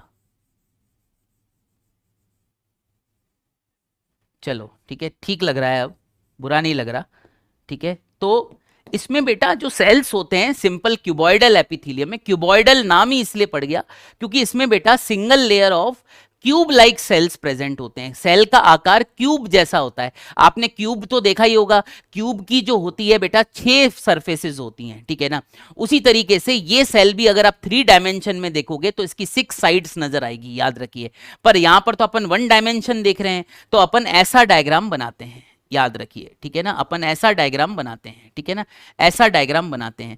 तो ये सेल्स कैसे हैं बेटा, ये सेल्स क्यूब लाइक हैं, जैसे क्यूब में 6 साइड्स होती है वैसे इन सेल्स की भी 6 साइड्स प्रेजेंट होती है, ठीक है ना। अब आप ये देखिए, ये एनसीईआरटी का डायग्राम है, ठीक है, ये एनसीईआरटी का डायग्राम है जो आप देख पा रहे हो, ठीक है ना, ओके। और यहां पर आपको बेटा कुछ हद तक जो है क्यूब लाइक सेल्स आपको और बढ़िया तरीके से नजर आ रहे हैं, ठीक है ना। तो when the cells are cube like, ठीक है, क्यूब के आकार का अगर सेल्स होते हैं तो अपन इसको सिंपल क्यूबॉइडल एपिथेलियम कहते हैं। And remember there is single layer of cells, single layer of cells आपको बनाना है, ठीक है। नीचे आपने क्या बनाया, नीचे आपने बेसमेंट मेम्ब्रेन बनाया है, ठीक है ना, ओके, बहुत अच्छी बात है, ठीक है, बहुत अच्छी बात है। बीच में आपने न्यूक्लियस बनाया, न्यूक्लियस कैसा होता है ये भी देख लेते हैं, इस एपिथेलियम का न्यूक्लियस कैसा होता है ये भी देख लेते हैं, ठीक है। तो जो न्यूक्लियस होता है बेटा इस एपिथेलियम में, it is present in centre, centre में प्रेजेंट होता है, ठीक है, न्यूक्लियस सेंटर में प्रेजेंट होता है, ठीक है। न्यूक्लियस जो होता है बेटा राउंड होता है, ठीक है, राउंड न्यूक्लियस, ठीक है। न्यूक्लियस जो होता है बेटा राउंड होता है, राउंड न्यूक्लियस इज प्रेजेंट, ठीक है। Nucleus is present in centre, और न्यूक्लियस कैसा होता है, राउंड न्यूक्लियस प्रेजेंट होता है, राउंड बनाना है आपको, ठीक है ना। ओके, तो ये बात किसकी हो गई, न्यूक्लियस की हो गई। तो पहला पॉइंट आपका ये हो गया, दूसरा पॉइंट आपका ये हो गया, ठीक है ना। Single layer of cube like cells आ जाएगा, तो सिंपल क्यूबॉइडल एपिथेलियम। न्यूक्लियस कहां प्रेजेंट होता है, सेंटर में प्रेजेंट होता है, और याद रखिएगा न्यूक्लियस सेंटर में प्रेजेंट होता है और राउंड होता है, ठीक है ना। ओके, अब इस एपिथेलियम का फंक्शन क्या होता है ये देखना है अपन को, ठीक है ना। इस एपिथेलियम का फंक्शन क्या होता है, इस एपिथेलियम का फंक्शन क्या होता है, ठीक है ना। इस एपिथेलियम का फंक्शन क्या होता है, इस एपिथेलियम का फंक्शन होता है क्या, इस एपिथेलियम का फंक्शन होता है सिक्रीशन, ठीक है ना, सिक्रीशन। इस एपिथेलियम का फंक्शन होता है सिक्रीशन एंड एब्जॉर्प्शन, ठीक है ना, सिक्रीशन एंड एब्जॉर्प्शन। इस एपिथेलियम का फंक्शन होता है सिक्रीशन एंड एब्जॉर्प्शन, याद रखिए, ठीक है ना, कि किसी कंपाउंड को बनाता है ये एपिथेलियम, ये सेल्स किसी कंपाउंड को बनाते हैं और फिर उसे सिक्रीट कर देते हैं, ठीक है ना, उसे रिलीज कर देते हैं, सिक्रीट कर देते हैं, ठीक है ना, और ये एब्जॉर्ब भी कर सकते हैं, ठीक है ना। ओके, ये किसी कंपाउंड को अंदर अपने एब्जॉर्ब भी कर सकते हैं। तो सिक्रीशन एंड एब्जॉर्प्शन बेटा इस एपिथेलियम का फंक्शन होता है, ठीक है ना। और अब ये एपिथेलियम होती कहां पर है, ठीक है ना, एग्जाम्पल क्या है जहां पर बेटा ये एपिथेलियम प्रेजेंट होती है, ठीक है ना। एग्जाम्पल क्या है, ये प्रेजेंट होती है बेटा डक्ट्स ऑफ ग्लैंड्स में, ठीक है ना, डक्ट्स ऑफ ग्लैंड्स में, डक्ट्स ऑफ ग्लैंड्स में, ठीक है ना। अब आप बोलोगे यार ये क्या चीज है, यार ये तो मैंने कभी सुनी ही नहीं थी, ठीक है, ये डक्ट्स ऑफ ग्लैंड्स क्या चीज होती है, ये तो हमें पता ही नहीं है, ठीक है ना। ओके, राइट, हाँ हाँ हाँ, बस खत्म कर रहे हैं सर, ठीक है। तो ये डक्ट्स ऑफ ग्लैंड्स क्या चीज होती है ये तो अपन को पता ही नहीं है, ठीक है ना। तो मैं आपको बता दूं बेटा, या ऐसा करते हैं एग्जाम्पल लिखकर मैं छोड़ देता हूं क्योंकि आपका टाइम हो गया है, फिर कल इसको एक्सप्लेन करूंगा, ठीक है ना। और दूसरा एग्जाम्पल है टिब्यूलर पार्ट्स ऑफ नेफ्रॉन, ठीक है ना, दूसरा एग्जाम्पल है टिब्यूलर पार्ट्स ऑफ नेफ्रॉन, ठीक है, टिब्यूलर पार्ट्स ऑफ नेफ्रॉन, दूसरा एग्जाम्पल है टिब्यूलर पार्ट्स ऑफ नेफ्रॉन, ठीक है। अब मैं क्या करता हूं, मैं इसको कल एक्सप्लेन करता हूं, दोनों एग्जाम्पल्स को कल एक्सप्लेन करता हूं कि डक्ट्स ऑफ ग्लैंड्स क्या होता है और टिब्यूलर पार्ट्स ऑफ नेफ्रॉन क्या होते हैं, ये मैं आपको कल एक्सप्लेन करूंगा। I will tell you tomorrow, ठीक है, क्योंकि टाइम हो गया है ना, तो इसमें टाइम लगेगा थोड़ा बताने में, ठीक है। तो what is simple cuboidal epithelium, simple epithelium है तो सिंगल लेयर ऑफ सेल्स हैं, ठीक है, सिंगल लेयर ऑफ कैसे सेल्स हैं, क्यूब लाइक सेल्स हैं, ठीक है ना। सेल का आकार कैसा है बेटा, क्यूब जैसा है, ठीक है ना, क्यूब के आकार का सेल है, ठीक है ना। ओके ओके, क्यूब जो होता है बेटा उसमें 6 साइड्स होती हैं, तो ये सेल भी बेटा क्यूब के आकार का है। मैंने तो बेटा 1 डायमेंशन में बना दिया है। न्यूक्लियस सेंटर में प्रेजेंट होता है, राउंड न्यूक्लियस होता है, और इस एपिथेलियम का फंक्शन क्या होता है, सिक्रीशन एंड एब्जॉर्प्शन, ठीक है ना। ये किसी कंपाउंड को बनाते हैं और फिर सिक्रीट कर देते हैं, ठीक है ना, और ये एब्जॉर्प्शन में भी हेल्प करते हैं, ये सेल्स एब्जॉर्ब कर सकते हैं, कुछ चीजों को अपने अंदर खींच सकते हैं, ठीक है ना बेटा, इसे एब्जॉर्ब करना कहते हैं, ठीक है। एग्जांपल है ducts of glands and tubular parts of nephron. तो ये दोनों एग्जांपल जो हैं मैं कल एक्सप्लेन करूंगा और कल यहां से अपन आगे चलेंगे। कल अपन और थोड़ी स्पीड बढ़ाएंगे, आज टेक्निकली पहली क्लास थी, कल तो ओरिएंटेशन था यूट्यूब पे, तो अब अपन धीरे धीरे करके स्पीड लेते जाएंगे। आप प्लानर के साथ चलिए, प्लानर में देख लीजिएगा इस चैप्टर में कितनी क्लास है, अपन प्लानर के हिसाब से हर चैप्टर को खत्म करेंगे, ठीक है ना। तो चलिए बच्चों, फिर अपन मिलते हैं अगली क्लास में। आज की क्लास कैसी लगी बेटा एक बार बताइए पोल पर, एक लास्ट पोल आ रहा है आपके पास में, ठीक है। क्लास कैसी लगी आपको, आप मेरे को बताइए। आज की क्लास में सब चीजें समझ में आया कि नहीं आया, ठीक है, ये बताइएगा। ओके, समझ में नहीं आया तो कमेंट में डाल दीजिएगा, मैं आपके कमेंट को आंसर करूंगा, ठीक है। ये पोल आपके पास आ रहा है, ओके, आप बताइएगा कि क्लास आपको कैसी लगी, ठीक है ना। ओके, चलिए, है ना। ओके, ये पोल आपके पास आ रहा है, जाते जाते पोल भी कर दीजिए, क्लास कैसी लगी, चीजें समझ में आई कि नहीं आई आज, ठीक है। मतलब जितना मैं बेस्ट कर सकता हूं उतना मैं एग्जांपल आपको बताता रहूंगा, धीरे धीरे करके अपन आगे बढ़ेंगे। शुरू में अपन ने एपिथेलियल टिश्यू की कैरेक्टरिस्टिक पढ़ी थी, एवास्क्युलर होता है वो भी आप देख लेना, बेसमेंट मेम्ब्रेन किस चीज का बना होता है ये देख लेना, एपिथेलियल टिश्यू के नीचे कनेक्टिव टिश्यू होता है वो भी आप देखना, वो सारी चीजें अपन ने आगे लिख रखी हैं, ठीक है ना। ओके, कल और स्पीड थोड़ी ज्यादा रहेगी, ग्रेजुअली स्पीड बढ़ाएंगे, ठीक है ना।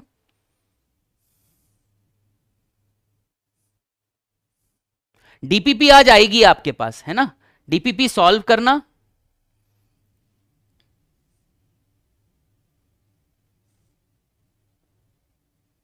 बहुत स्लो चल रहा है।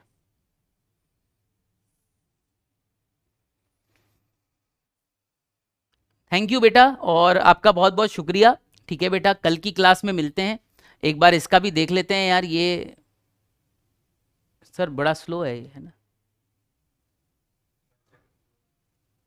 बच्चे ज़्यादा हैं इसलिए।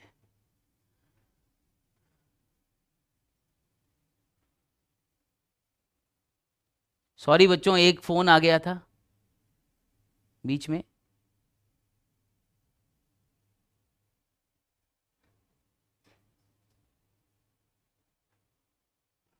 सर चैट तो रुक गई। अरे यार,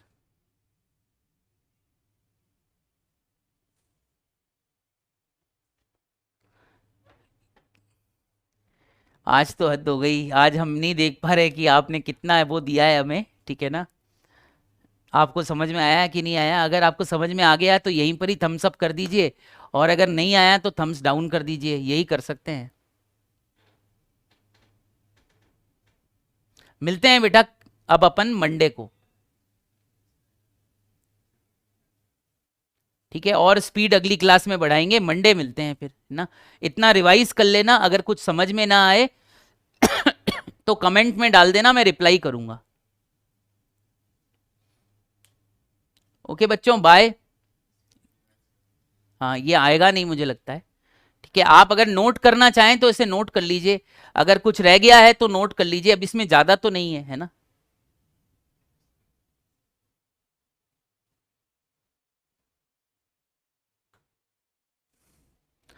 ठीक है बच्चों, फिर मैं चलता हूं, आप लोग नोट कर लीजिए अगर करना हो तो।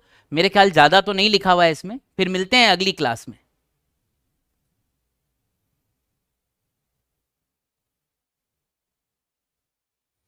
बाय बच्चों, बाय।